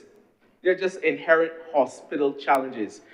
Many of them relate to communication, so some of them aren't even expensive things. Poor handovers and poor communication. Relatives are upset. Who is my father's doctor? I can't find, I don't know who consultant to speak to. The amount of times when I am on service, I'm on service meaning that I'm covering the hospital, and I have to get a call from a politician because a relative has been trying to get a doctor unsuccessfully for days. This is in 2025 where we have all this technology going on. You can do all these things, but you can't get information urgently on a patient or a relative as next of kin. And Mr. President, we mentioned the difficulty and nuances of next of kin over lunch. These are not difficult things to fix either. For instance, there could be automated systems where relatives call in and they are able to state their relative's name, who they are. It is authenticated that they are the next of kin and verified. And an appointment system is set up so that doctors can prepare to chat with relatives with the information that they need. This reduces anxiety considerably. 9 times out of 10, when I have a meeting with a patient's relative, and by this time they're usually fuming, it's because they've been trying to get hold of anyone desperately for days. I have to always start by saying I am embarrassed and I'm sorry that for this wait. I didn't get your messages, or I did not, or sometimes we're trying to contact them and we can't get them either. This can't be satisfactory in 2025. Now, I promise not to talk about a pandemic, and I will just call it the pandemic. But certainly there has been a COVID effect, whether we admit it or not. The COVID-19 pandemic has also caused an uptick in the NCDs. Whether you believe what COVID has done to all of us, we do know for sure, and there's WHO data to suggest this, access to care, possibly delayed access to care during the pandemic, meant that people were diagnosed later with their cancers, rationed their drugs. I had one lady during COVID who said to me, well, look, you on television talking about if you have high blood pressure, don't come near the hospital. And then you're saying that I must come to the hospital to get a prescription refilled? Forget that. I take in one tablet one day, another tablet another day, and I'm spacing my tablets out so that I don't have to go anywhere near the hospital. These have consequences, right? The #1 presentation to the hospital, to any hospital in the world, and I challenge any of you to go and Google it, or as I am told now by my Gen Z students, ChatGPT it, is heart failure. Heart failure is a revolving door diagnosis. When I discharge a patient with heart failure, I almost can predict in a few days, weeks, they're going to come back in the emergency room. This takes up resources. Because when that person represents the hospital, the whole algorithm starts all over again, including the investigation. So you're double, triple investigating patients. We can't afford this. The heart failure admissions in the hospital are significant. If you go to the emergency room now, and you just look along any corridor, I would say roughly 1 of the 4 patients that you see in the corridor are heart failure, and the other ones are probably related to acute emergencies. Hospitals internationally have recognized that this is a problem. They have recognized that we cannot manage things the way we did, and so outpatient facilities have had to be redesigned and reformatted. This is what I think this loan might speak to, the expansion of outpatient facilities. But it cannot be expansion and business as usual. It can't be the usual set of surgical outpatients and medical outpatients and, well, I will argue for the expansion of the hypertension clinic, but that's a clear bias. You have to be innovative. Why are people returning? I've mentioned one example, heart failure. Then have an outpatient heart failure clinic. In every other jurisdiction, including many small island developing countries, there is a heart failure clinic. You come in, it is expected that over time you will retain fluid over days or weeks or whatever. You get your shot of Lasix, a drug used to treat heart failure, you go home. You don't come into the emergency room breathless when you're end stage and then have to be admitted. So you delay the admission. We know it's going to happen. We know from the literature it's going to happen. So it makes sense having these units. We are also now moving into a whole completely new era of exciting drugs, biologics. These will change how we treat diseases like rheumatoid arthritis and other immune-mediated diseases. These drugs do not require a patient to be in a hospital bed. They do now at the hospital, but they don't in most other hospitals. Day units, home care, the use of technology like telemedicine and telemonitoring. These drugs can be administered safely in an outpatient setting. So I hope that with the expansion of our hospital, it will not just be an expansion of the existing clinic structures that we have. Let me speak briefly on oncology, because this is something that is going to be a challenge for us for some time in the future. Cancer rates are increasing. They're lifestyle-driven, yes, but there probably is another factor influencing this. As we get older, our risk increases. Certainly we in Barbados can be proud of our decrease in smoking rates, cigarette smoking. I don't know if other rates in other types of smoking are increasing. But certainly we also know that another risk factor that no one likes to talk about is there, and that is alcohol consumption.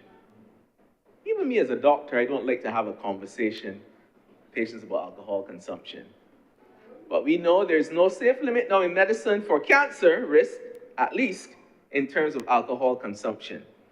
This is something that we have to discuss openly and candidly with patients.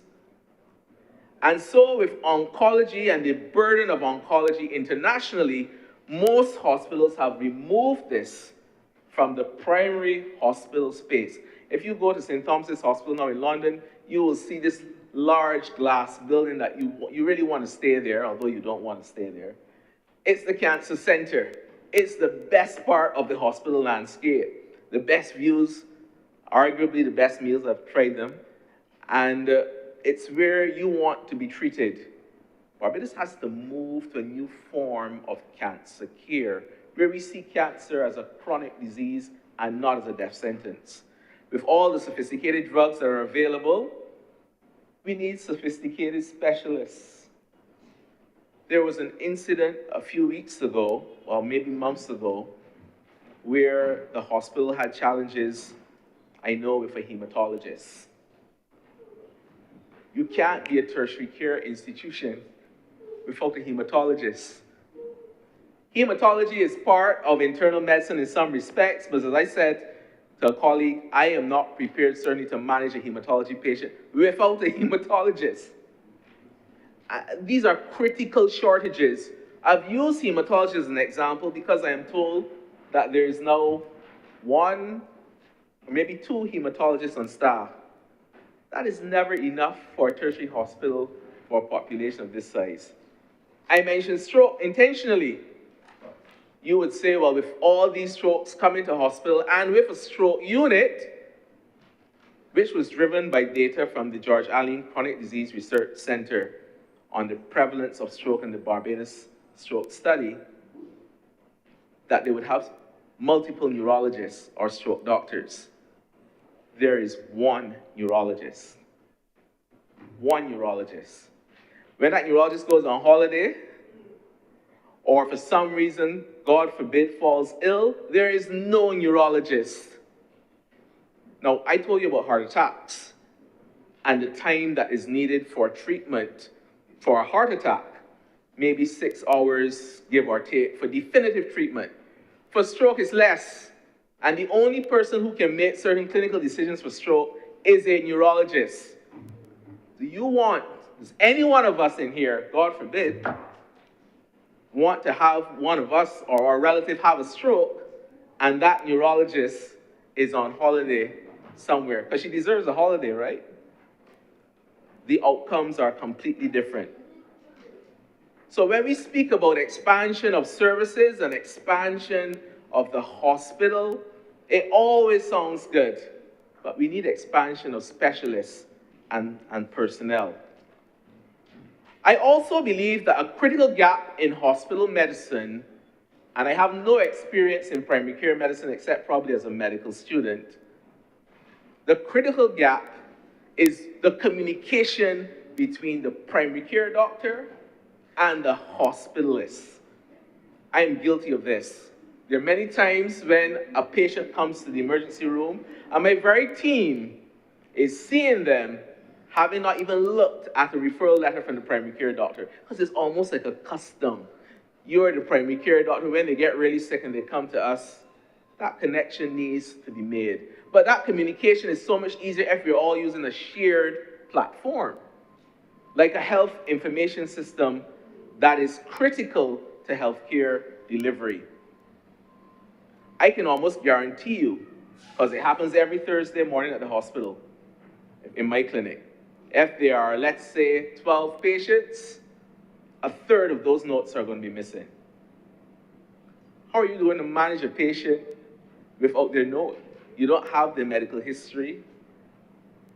The last time I asked someone, you know what medication you're on, so I could at least rewrite a prescription, he said the pink tablets.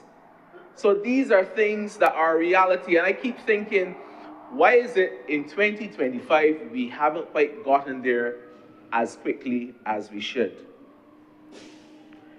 So with all of the barriers that I have mentioned, there are, of course, solutions. And what I'm about to say may sound extremely biased, but I do believe, and I don't think that Barbados is the only territory that is experiencing this, healthcare professionals have been decentralized from decision-making in health. And what that has done, it has created a void. Quite often with very good intentions, hospital administrations and other specialists make recommendations. And when they filter down to patient care, the frontline providers say, well, who made this decision? Someone who has no type of medical training or nursing training or paramedical or anything. So it's a challenge. We need to get back in the decision-making space.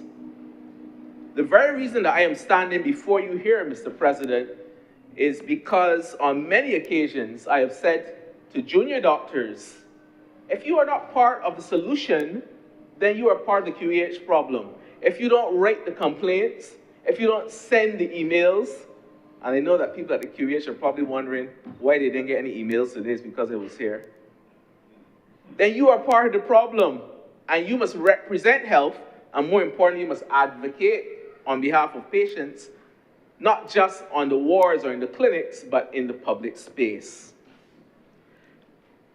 And so I would close by recommending 3 key things. With this rapid expansion, it should not only be an expansion of the existing structure. It should respond to the health needs of the country, but also be innovative in its design. These data are readily available from our sister countries and even from other more resourceful countries. There should be the urgent implementation of the health information system. This is critical. We cannot continue to manage patients using paper records. It is too dangerous. With some urgency, there needs to be a clear communication portal so that any relative out there watching this can pick up the phone, call an automated system, and be able to speak to the managing team within a certain number of hours, 24 hours or what have you. But it's easy and we need to prioritize relatives being able to get information. And finally, Mr. President, the hospital is only the tip of the health iceberg. One could argue that the base of this iceberg is primary care, but way below the surface of the ocean is this expanding cause for development of the iceberg, and these are the social determinants of health. We have to address the social determinants of health. If we consider that many of us, and I can give you some data, 4 out of 5 of us in this very space will die of an NCD. That is fact, unless you have some kind of arrangement from a much higher power. We certainly don't want to die from a gunshot or an accident. We will die from an NCD. This is going to be a problem that's going to face us moving forward. We have to come up with creative, innovative solutions. And let me just say, as I said at the WHO meeting in Geneva, for small island developing countries, prevention is not an option. It is the only option because we cannot afford the cost of treatment if we do not have prevention. We need to invest in prevention and the social determinants of health. I look forward to the expansion of this space, but more importantly, I look forward to the expansion of our innovation in thought in healthcare delivery, how we transform healthcare over the next 5 to 10 years using technology, artificial intelligence, remodeling of healthcare, reuse of people in non-traditional roles, all these things, because our public deserves it. And more importantly, and quite selfishly, I say to myself, I could be a patient at the hospital at any time, and I want the best care for myself as well. Mr. President, I thank you.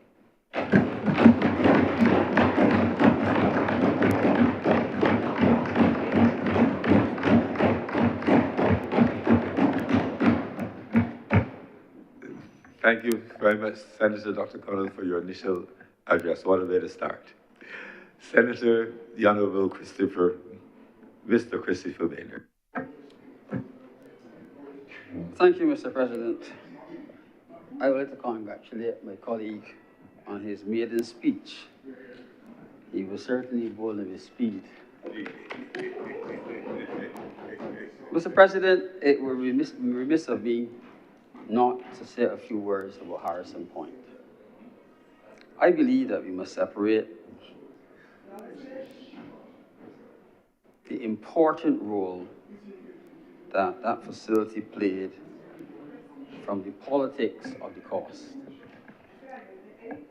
While I've never seen any accounts for what it costs, and I knew that it cost a lot of money, I have no idea about the management of the funds that were provided, but I can only speak to the lives that saved. And there's an instrument that we use in medicine called the retrospectoscope. We can always find problems looking through the retrospectoscope. But Harrison Point was central to how this government managed the COVID pandemic. I do not believe that if we did not have Harrison Point and all of the help that was provided in terms of materials and manpower from outside of the country, that we could have had the outcomes that we have. Now,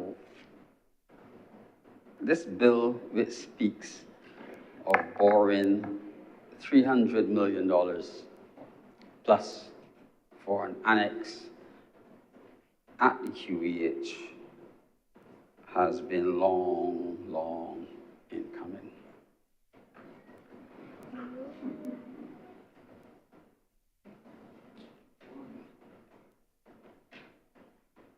When we, in 2018, passed the health contribution levy, and it was estimated because of the rate of employment at the time that it would raise approximately $60 million. I jumped so high that I'm sure I hit the ceiling because I heard. Because I thought at the time it was going to be in addition to the voted budget. And that turned out not to be the case. It was, in my words, a transfer of a cost onto the taxpayer. And I listened recently to a conversation where a new minister has spoken about providing parents with bills showing the cost of what services have been provided for the children. It would be wonderful if the same happens in healthcare. In fact, if the government ever wishes to do that, it should be in healthcare, so that we can all see what it really costs. It would probably cut some of the wastage, but persons will realize that it is not really free. It is very, very expensive to treat people. Now, even if all of the $75 million that is currently raised, went to the QEH, plus its normal voted amounts, I don't know if it'll be enough, because healthcare is changing, our population is getting older, our facility is crowded, and we have to really, as Dr. Connell said, rethink how we do things. Are there services that can be delivered effectively and safely with the same or better outcomes in an outpatient setting rather than being in a hospital? Sir, we had a recent experience. Someone, I think it was Senator Walters, asked for a list of the positive things that have been done at the QEH. I am not going to do a juke check Edie shirt, because there have been a few. One can question whether they've been efficient, whether they have come in under budget or at budget, or whether they have gone ridiculously over budget. But there's some landmarks. We had the E&E department that was expansion and renovation that was supposed to cost $11 million and be finished in a certain time, and it went way over schedule and cost $5 million more. Is it better? I will not answer that. But if we learn from our own experiences, that should tell us that if you're going to spend $300 million this time, we better prepare properly. We had better fix the problems before we move in. We have to, at the planning stage, look ahead and see, while we cannot predict how medicine will change and how fast it will change and where it will be in the 5 years at least that will take us to do this, we have to now put in place all the systems that will make it efficient. We can't go in there with paper files. Hospitals digitizing. Do we have the staff? both in terms of clinical medical staff, nursing staff, all the maintenance and experts you need for your linear accelerator, your PET scanner. We have a few years to get it in place. We can't wait to go into a building that is new and put the same people and the same bad practices in. And if you have to import staff, where will they come from? Where will they come from? And all the social and cultural things that could possibly go wrong. So we need to bear in mind that while this 300 million is supposed to be for construction, we have to ask, where will the rest of the money come from for doing all the other things that will be needed? It's fine to build a building and put in the equipment, but there'll be maintenance, there'll be staffing, there'll be drugs, and everything else. So we now have to start thinking about, with this expanded facility, will it earn money? Can it pay, in part, for its own upkeep? Will it mean that Barbadians will accept it as a place of excellence, and rather than draining foreign exchange to go overseas, will they accept it and use it? So government has a major job to do, unlike the water tanks and all the other things, to educate the public about what we're going to do, and I say we on purpose, what we are going to do, and where will it take us, and what difference it will make. What difference it will make with outcomes for patients. Outcomes for those with the greatest fear, and the fear is fear of death. When you have cancer, that is always a major fear. Mr. President, our hospital, excuse me, continues to have shortages, not only of physical beds, but staff. We recently hired a radiation oncologist who has this unbelievable job of theoretically looking after cancer in a population of almost 300,000 people. One person. That person has to sleep, eat, go on holiday, and do all the other things that human beings do. Have time for prayer and everything else. And we are speaking about expansion. So we are struggling to get a second person. So if you're going to build a $300 million facility, who will staff it? What intermediate grade staff will we have? Who in the Caribbean will be willing to come to Barbados and work for the salaries we get paid and the privileges and benefits that we get? I don't know. So we will have some issues. But we need to go ahead with the matter and provide the physical facility. Mr. President, cancer treatment is expensive. Chemotherapy drugs and all the lot are costly. But I think that there are sources of medications that, while if you look at what happens in the private sector and what happens in the public sector, there are differences in outcomes.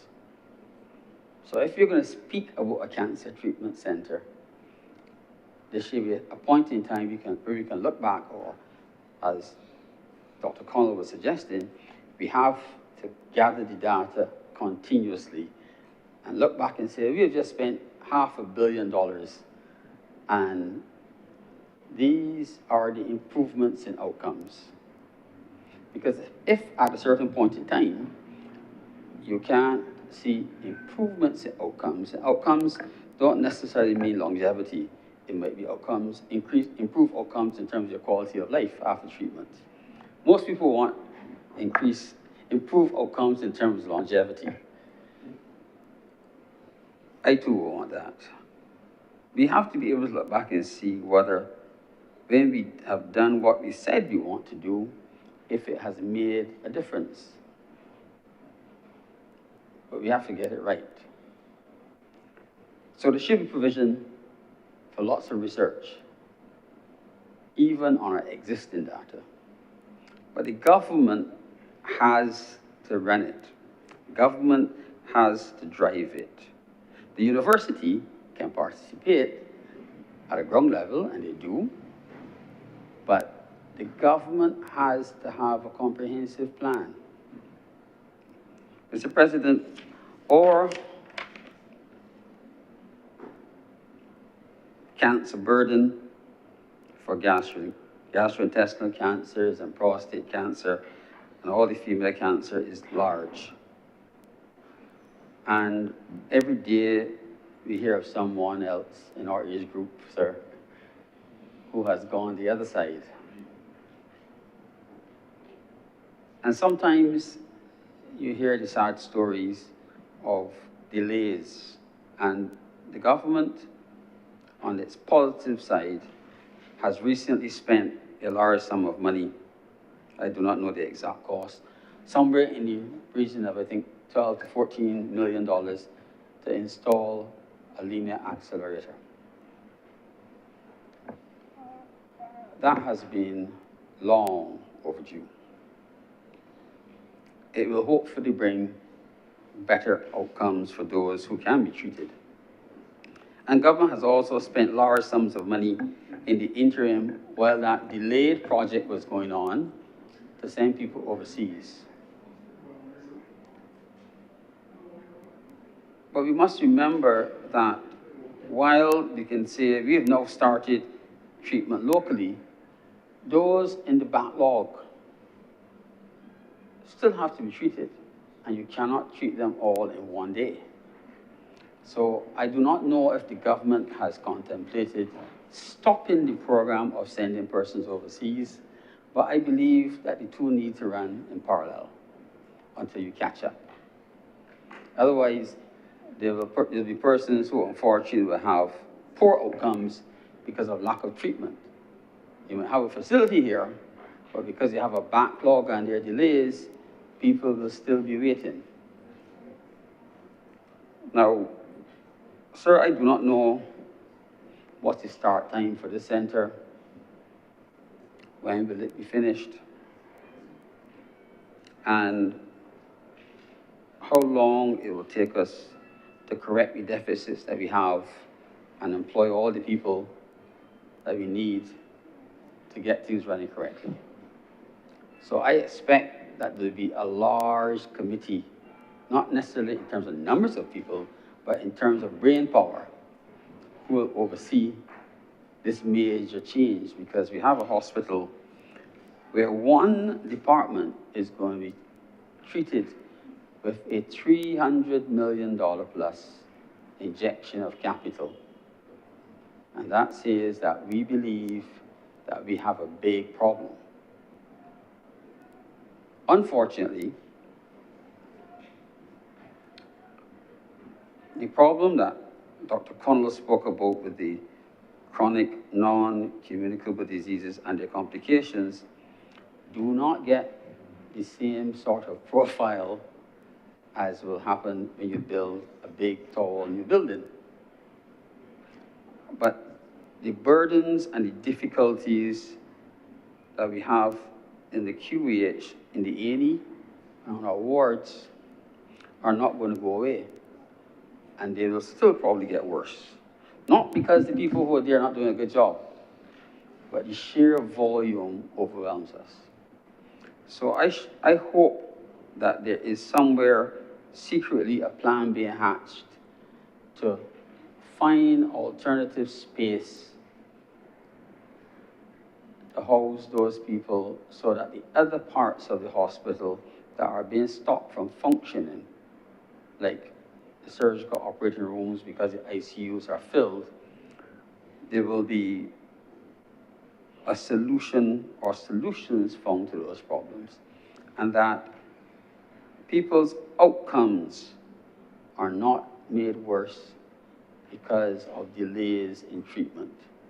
So there's no point having an updated ambulance service to get a person to hospital in record time, and then that person waits for 24 hours to have what could have been care that could have reversed their stroke or had a better outcome from an acute myocardial infarction. Sir, the government is definitely looking ahead. I suppose those who are familiar with economics will argue about whether the government can pay its debt in the future or if it's borrowing too much money. My main concern, sir, is that as I prepare to exit medicine, I would not like to look back from that rocking chair and say it really did not change in my time. And every time we spend money and we painfully look back and see that things might be worse, it saddens me and it hurts other people. But sir, what the image that we project about our hospital, sir, is important. And if we project a negative image, particularly if the negative image is projected by the chief administrator, we have a hard time overcoming it. There was a slogan during COVID, no retreat, no surrender. And that was the most positive slogan.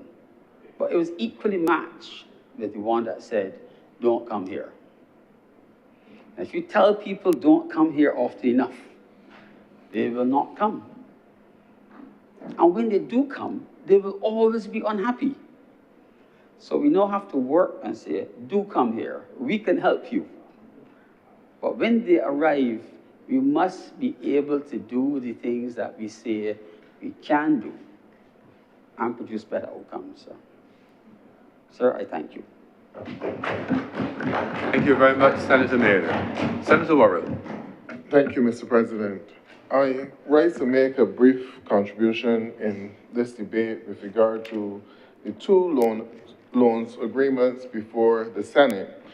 The first being the policy-based loan from the OPEP fund, and the second being the loan from the Sinopharm,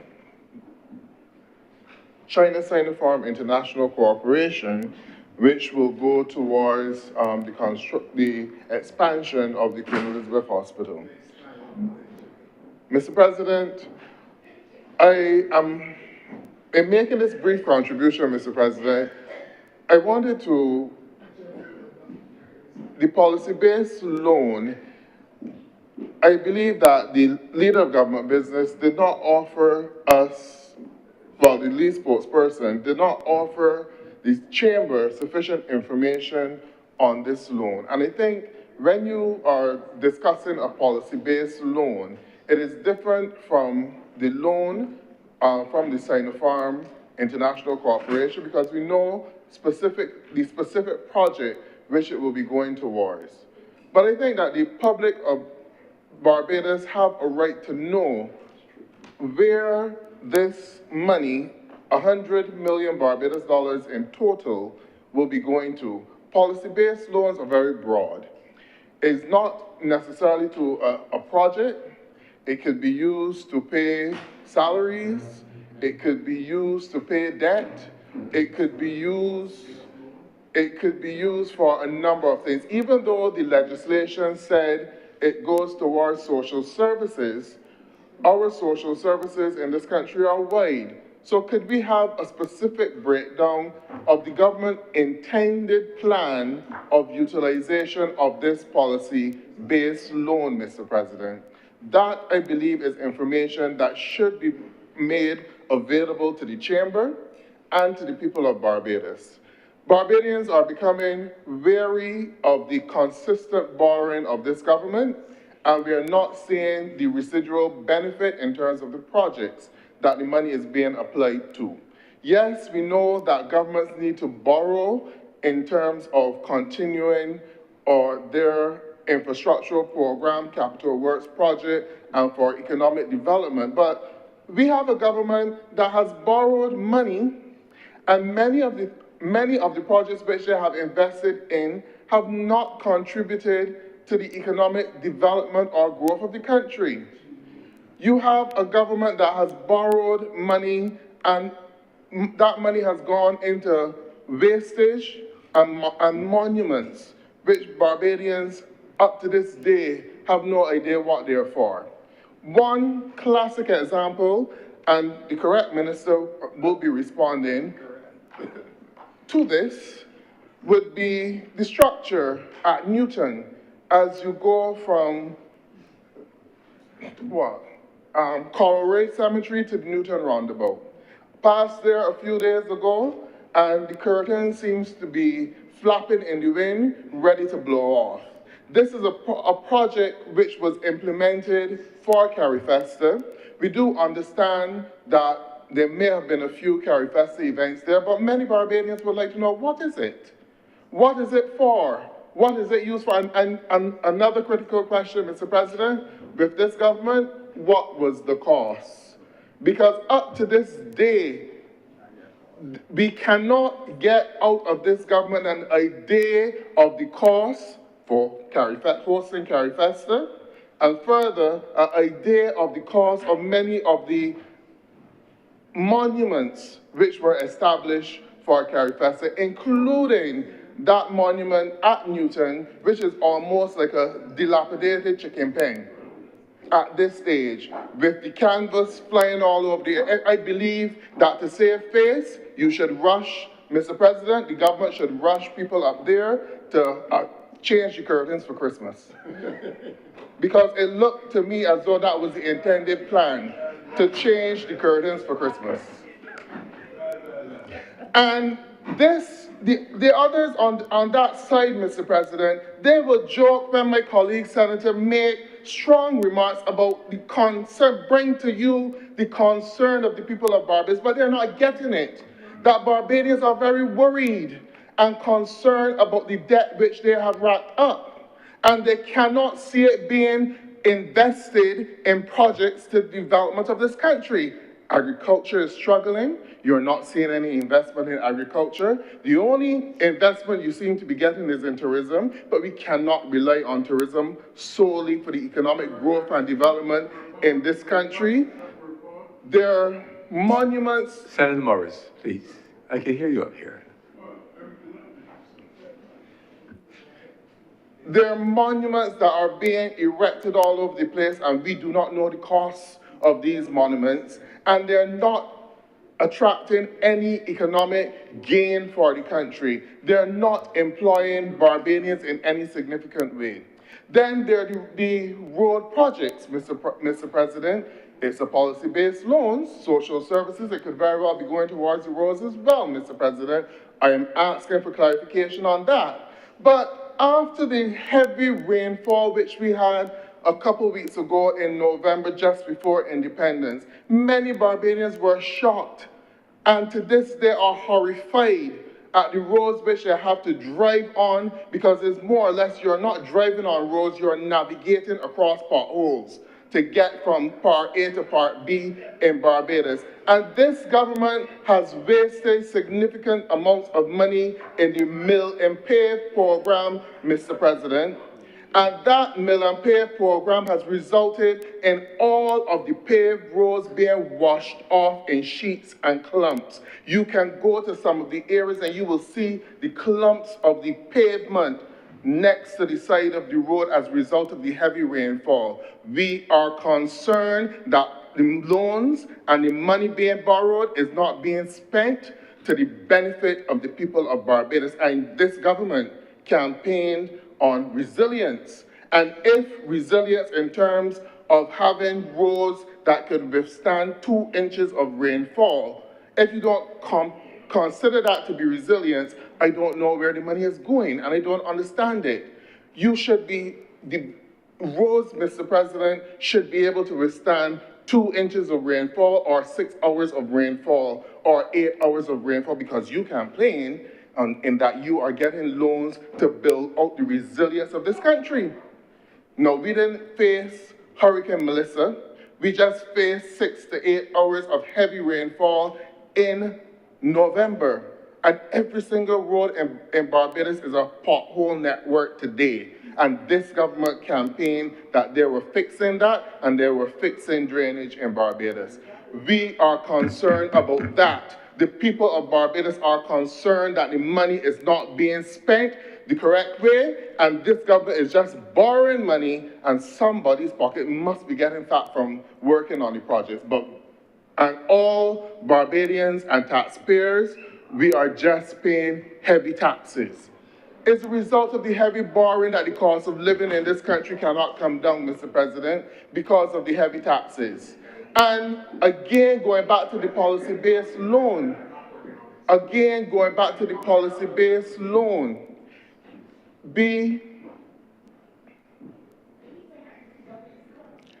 Excuse me. Senators, if you all want to speak on your feet, there is too much noise.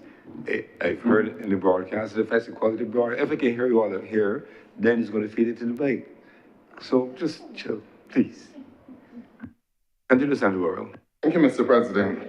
Again, going back to the policy-based loans to deal with social services, we have a welfare sector in this department in this country which is crumbling.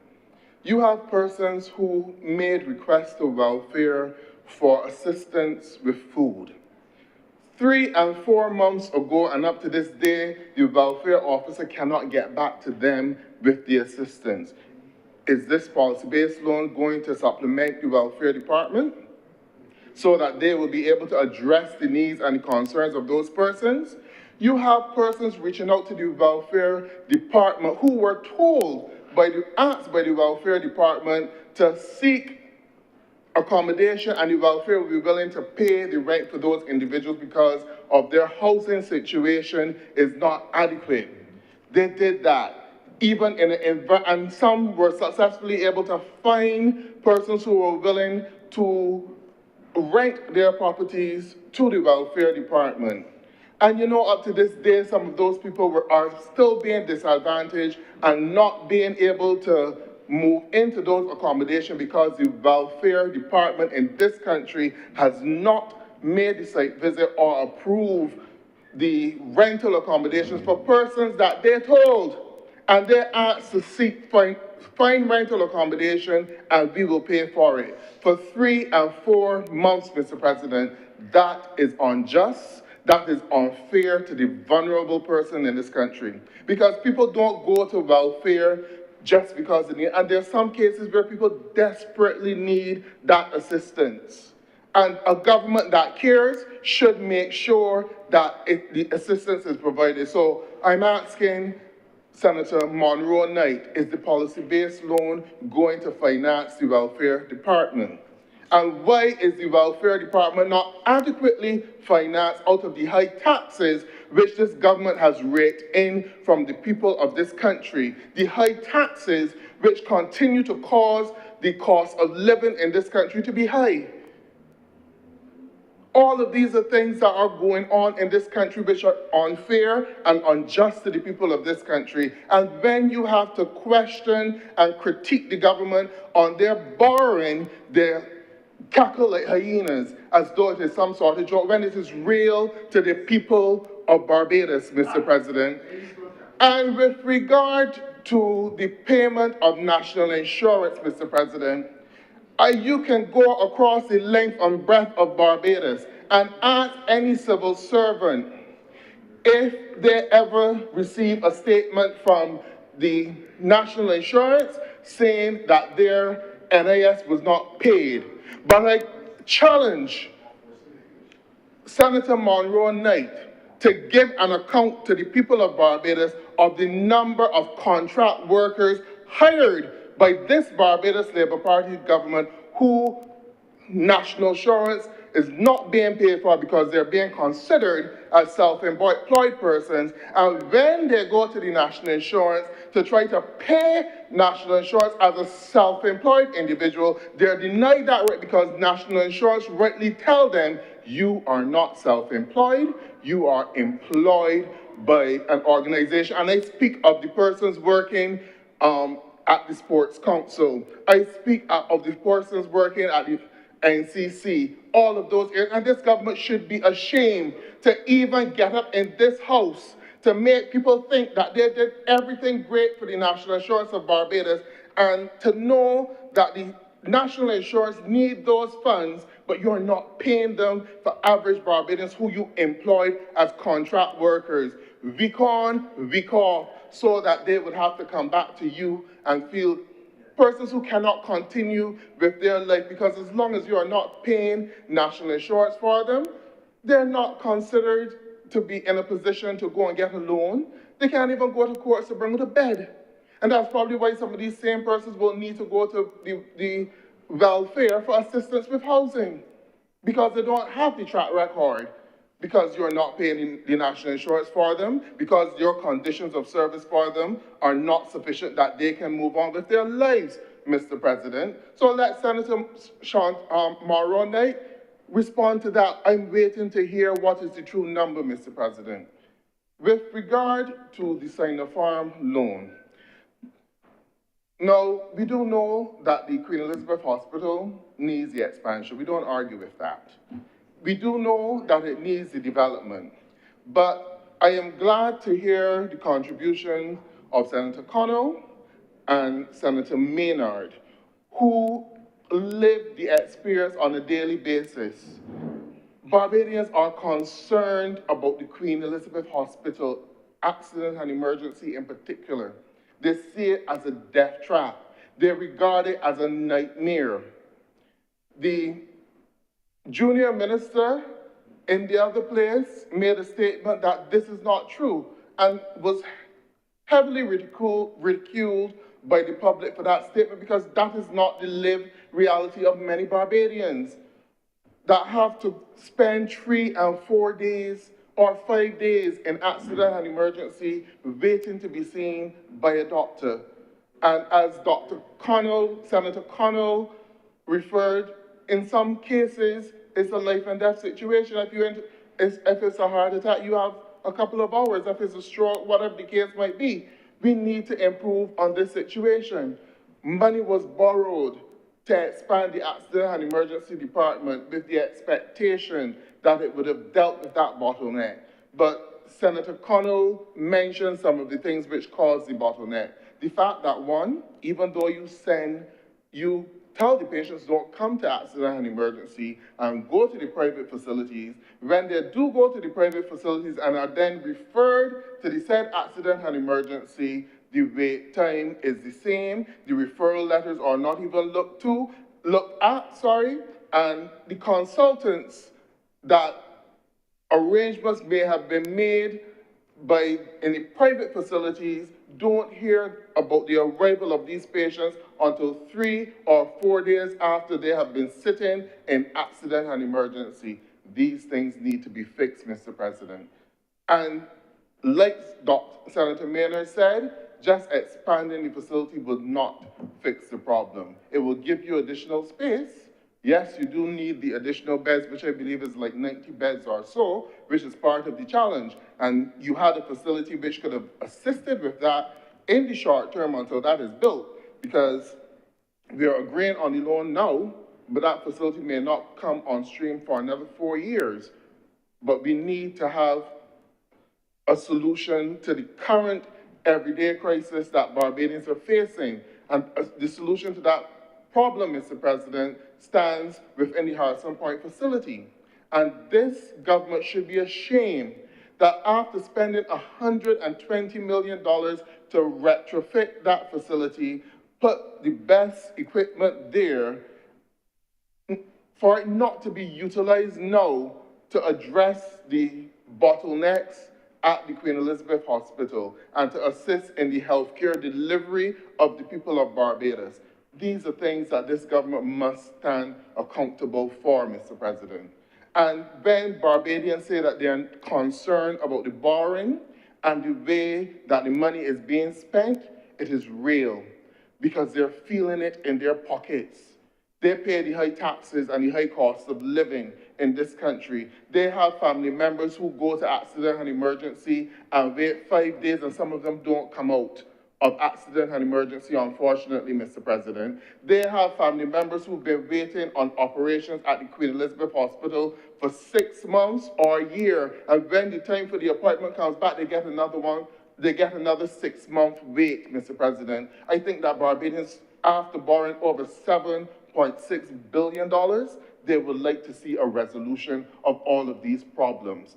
After paying all of these taxes, the high cost of living which we have, we would want to see a resolution of these problems. And the Barbadians are complaining up to today, Mr. President, about garbage collection. Because we've gone back to that poor state where the garbage is not being collected on a weekly basis. Sometimes in some areas you wait 2 weeks, 3 weeks, or you have to call to find out when the garbage truck is coming. We have, even though you brought in the electric buses, people are still waiting for 2 hours or more for a Martins Bay bus, a Bathsheba bus, and other buses at different times of the day. So how has the electric buses really helped the system, Mr. President? And is that the reason why you plan to divest Transport Board, because you don't know how to manage it? Answer that question, Senator Monroe Knight. In your wrap-up to the debate, give us an idea of where the policy-based loans will be going. Barbadians have a right to question this government. Winning 30 seats in the election did not create a dictatorship in Barbados, neither did it create a communist country. It is still a democratic country, and the citizens have a right to question the government. And the opposition have a right also to question the government. And I think it is the duty and the responsibility of the government to respond to those questions and not to make it seem as though you are talking foolishness or you have absolutely no right, Mr. President. And we cannot allow this government to get away with that, Mr. President. I thank you. Thank you very much, Senator Worrell.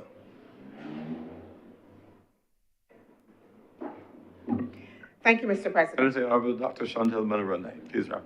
Thank you, Mr. President. I want to thank all of the honorable senators that collided with the resolution, collided with fact, collided with substantive and very thoughtful interventions, and had a maturity in the debate. For all of the others, I want to remind them, Mr. President, of 1 Corinthians 13. 1 Corinthians 13 talks about sounding brass and tinkling cymbals. It was essentially saying that the gnashing of teeth and the loud raising of voices and thumping of the chest is very much empty and meaningless, Mr. President. You know, it's unfortunate that an attempt to have a mature discussion in relation to how Barbados addresses its development needs can be reduced, Mr. President, to shouting and wailing and the appearance, Mr. President, of innuendo. It is unfortunate. But I want to remind, perhaps, Mr. President, some in this chamber, that they will have perhaps better experience at communism and dictatorship than most of us here. We certainly, on this side, don't have any experience with locking anybody out, shutting any gates, putting on locks, Mr. President, shutting out people, and putting them in the rain, essentially nullifying voices, Mr. President. We don't have that experience on this side. So we are not sure about this notion about dictatorship and communism. We would have to be schooled. We would have to be schooled by the other side, Mr. President. Mr. President, I also want to suggest that there is clearly some selective bafflement on the floor, Mr. President. Because I would want to know if the opposition senators were not baffled by the trauma of Barbadians when they sent home public workers. I would want to know, Mr. President, if the opposition senators were not baffled when they took away tertiary education and therefore reduced the opportunities for Barbadian citizens in this country to achieve a higher level of education and achieve their aspirations. I would want to know and to understand, Mr. President, if there was not a level of bafflement with that, Mr. President. But unlike the opposition senators who spoke, Mr. President, I am going to ensure that I retain the level of decorum, class, Mr. President, that is required of this chamber. I will not reduce myself, Mr. President. I will not reduce myself, Mr. President, to a debate that mirrors 1 Corinthians 13. So let me collide with facts and with reason, Mr. President. Mr. President, I want to thank Your Honorable Senator Dr. Kenneth Connell for his intervention, and again for him saying to us that indeed, as we seek to make this investment as identified in the resolution, that we need to be able to make sure that we do so in a considered way that moves us, that moves the healthcare system, one, to look at the underlying issues within the healthcare system and within the health concerns and challenges. That we need to make sure that we infuse innovation and respond to the real needs and challenges within the system. I'm happy to indicate that the introduction of the new information management system for the QEH has actually already started. It was announced, and it is therefore in progress. And that the issue, therefore, of the loss of records, I am not going to say that it's going to be solved immediately, but clearly that was one of the challenges that was recognized, and the intent, therefore, is to be able to make sure that we frontally address it. I would also want to advise, as I did and I alluded to in my presentation, that there are actually 280 new posts established at QEH, clinical posts. And these posts, Mr. President, were not identified by those that did not have anything or any knowledge, any critical knowledge about the needs within the sector, but they were actually identified by each clinical department within the QEH, again, through the estimates process, and therefore we have been working through 280, Mr. President, 280 posts established there. Mr. President, I also want to note as well that the QEH has introduced a program, a radio program, I believe it's called the Pulse, so that we are able to keep the public informed of some of the changes that are happening, but also as well to make sure that we maintain that connection and voice, Mr. President, in an attempt, again, to bring the public along as we do the transformation that is necessary at the Queen Elizabeth Hospital. Mr. President, in my presentation, I spoke about the nature of the complexity of the challenges, and the fact that they have to happen, one, over time, and in a number of different ways, so that the challenges will not go away instantly, but over time, like I said, the government is determined to fix it. I would have also alluded to the fact that I am aware that just this year, months, I think it was over the period, perhaps of September, October, that we did some diagnostic analysis to look at the challenges happening within QEH, happening within A&E, established targets by which we intend to continue to measure performance, I'm also aware, Mr. President, that a training program has been established, and not only one-off training, but a continual program for retraining, Mr. President, within the Queen Elizabeth Hospital. Again, the transformation happening at a number of different levels in order to be able to address the nuanced challenge that is facing within the healthcare sector.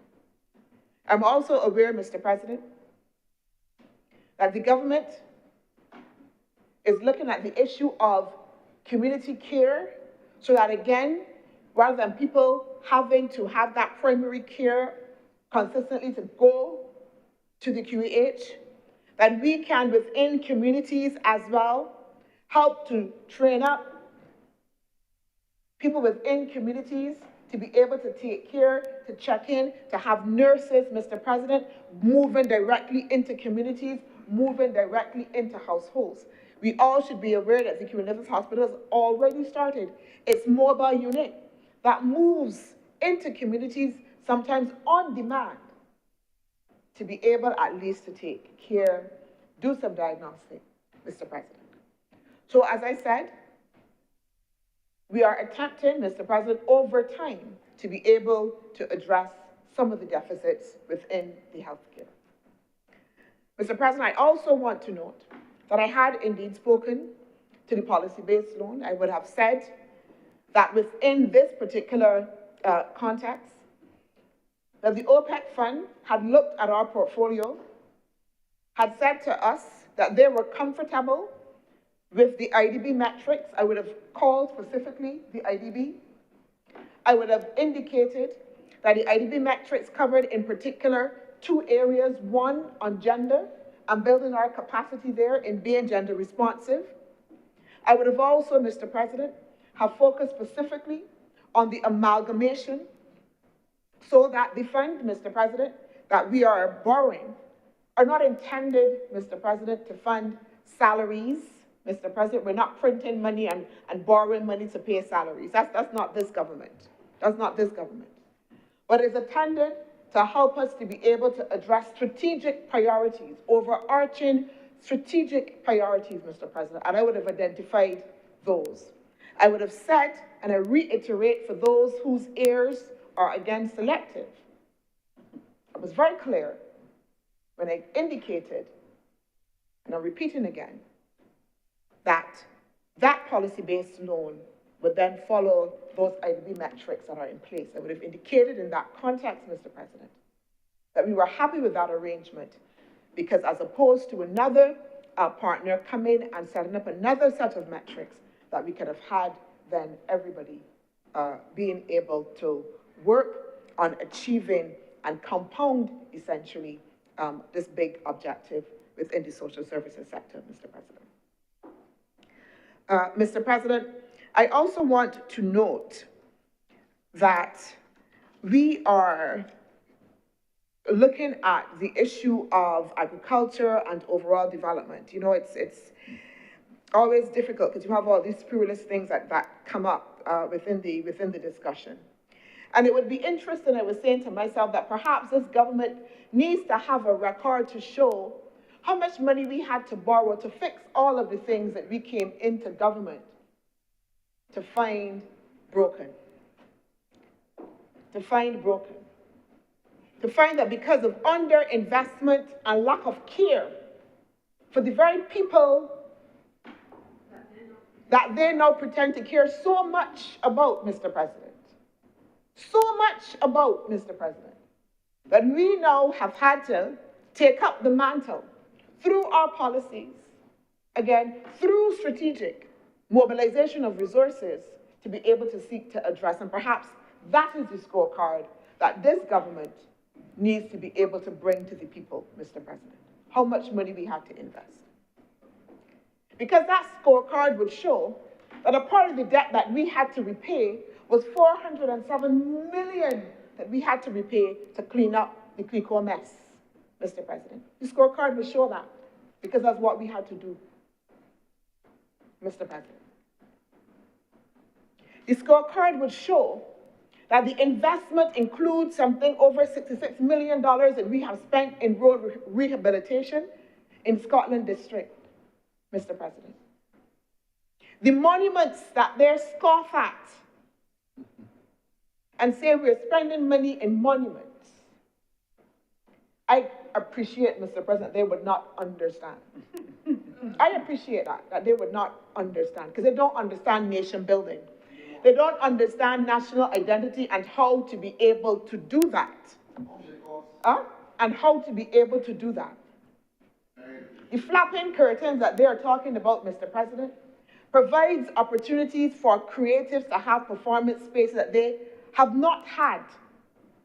We said at the very beginning that the space needed further work. And, Mr. President, if you go up there today, you will find workmen that are there on the ground undertaking further work in order to reinforce the space, Mr. President. But again, I understand that people who are bereft of a strong nation-building ethos to know what it looks like would have a difficulty making those sorts of connections, Mr. President. And so I rest that there. Because, Mr. President, I think that the majority of Barbadians know the difference. The majority of Barbadians know the difference between sounding symbols, Mr. President. The majority of Barbadians know. And certainly, Mr. President, the continual confidence that has been reposed in this government suggests that the Barbadian public understands the difference. Mr. President, I want to note as well that this government's economic policies have become, in the international arena, in many instances, a standard bearer. Our introduction of natural disaster clauses, Mr. President, allowing and providing for fiscal space, is something that this government innovated about and which other countries are introducing. Our debt for nature clause as well, Mr. President, that allows this government to buy back its debt at a lower cost and then put that back into sustainable development, is also a standard bearer.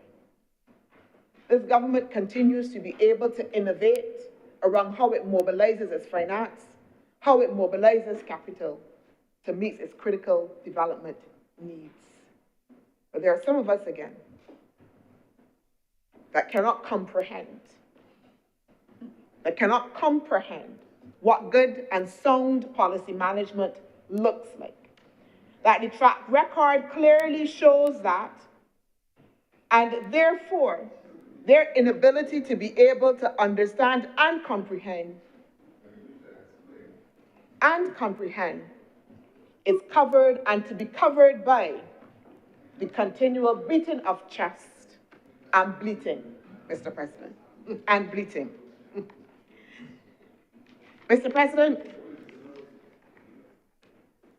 these two resolutions for these loans will provide critical resources in key areas. One, that policy-based loan, Mr. President, for Barbados, $100 million. Barbados, $100 million. The schedule, Mr. President, as I can see here, speaks to that loan in Barbados dollars, as well as the resolution, Mr. President, on Sinopharm, Barbados dollars, Mr. President. Both of these resolutions are intended to make sure that we can continue for the young people that were here, Mr. President, to be able to invest in the kind of Barbados, in the provision of health care for their parents, for themselves, for their children, that we invest in our social services, Mr. President, not at the micro level, but at the macro level, that we can take care of those things, Mr. President, that will allow us to then be able to reap long-term benefits. Mr. President, I beg to move that the resolution for the borrowing of the government of Barbados of the sum of Barbados 100 million from the OPEC Fund for International Development on the terms and conditions contained in the agreement be now passed.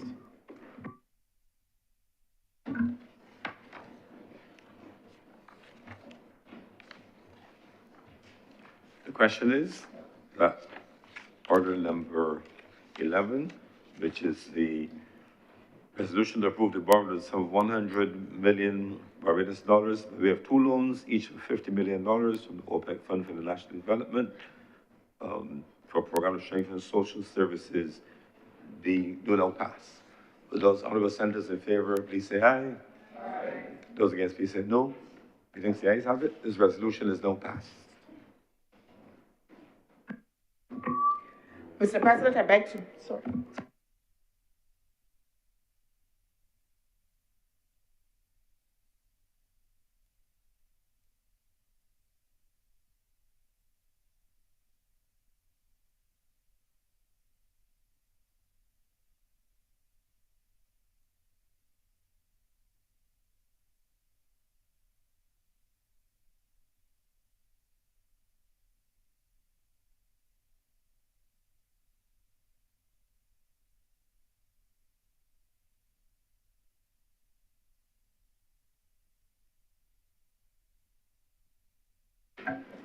Of A, one building with an outpatient clinic, outpatient ward, a burn unit, and a laboratory center known as Queen Elizabeth Hospital and more site, Edmund.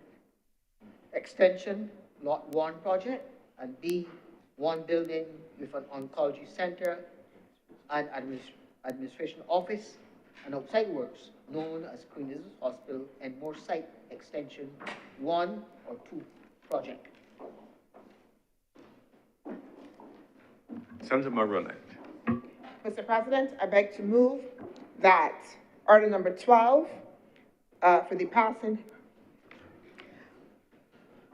in accordance with the provisions of the Special Loans Act, Cap 105, the borrowing of the government of Barbados of the sum of approximately Barbados 313.6 million from the China Sinopharm International Corporation on the terms and conditions contained in the agreement and as set out in the schedule for the design and construction of the building for an outpatient clinic, a patient ward, a burn unit, a laboratory center known as the Queen Elizabeth Hospital and Moore Site Extension Lot 1 project, and one building with an oncology center, an administrative office, and outside works known as the Queen Elizabeth Hospital and Moore Site Extension Lot 2 project be now passed.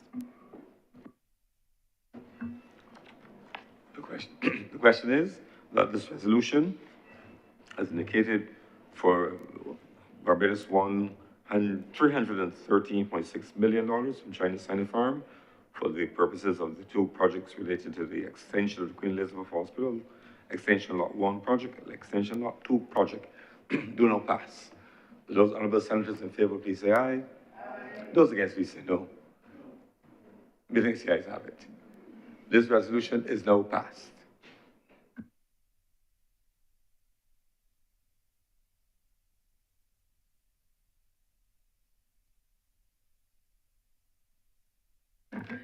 Mr. President, that brings us to the end of government's business for today's sitting, and I want to thank all honourable members who have been here from the start of the day, and they have remained here even now. I want to also take the opportunity to acknowledge the maiden contribution by Senator Connell and to congratulate him on his intervention. Mr. President, I beg to move at this time that the Senate do adjourn until Friday, December the 19th, 2025 at 11 a.m. The question is that the Senate be adjourned until Friday, December 19th, 2025 at 11 a.m. Will those honorable senators in favor please say aye? Aye. Those against please say no. Methinks the ayes have it. This honorable Senate is therefore adjourned until Friday, December 19th, 2025 at 11 a.m.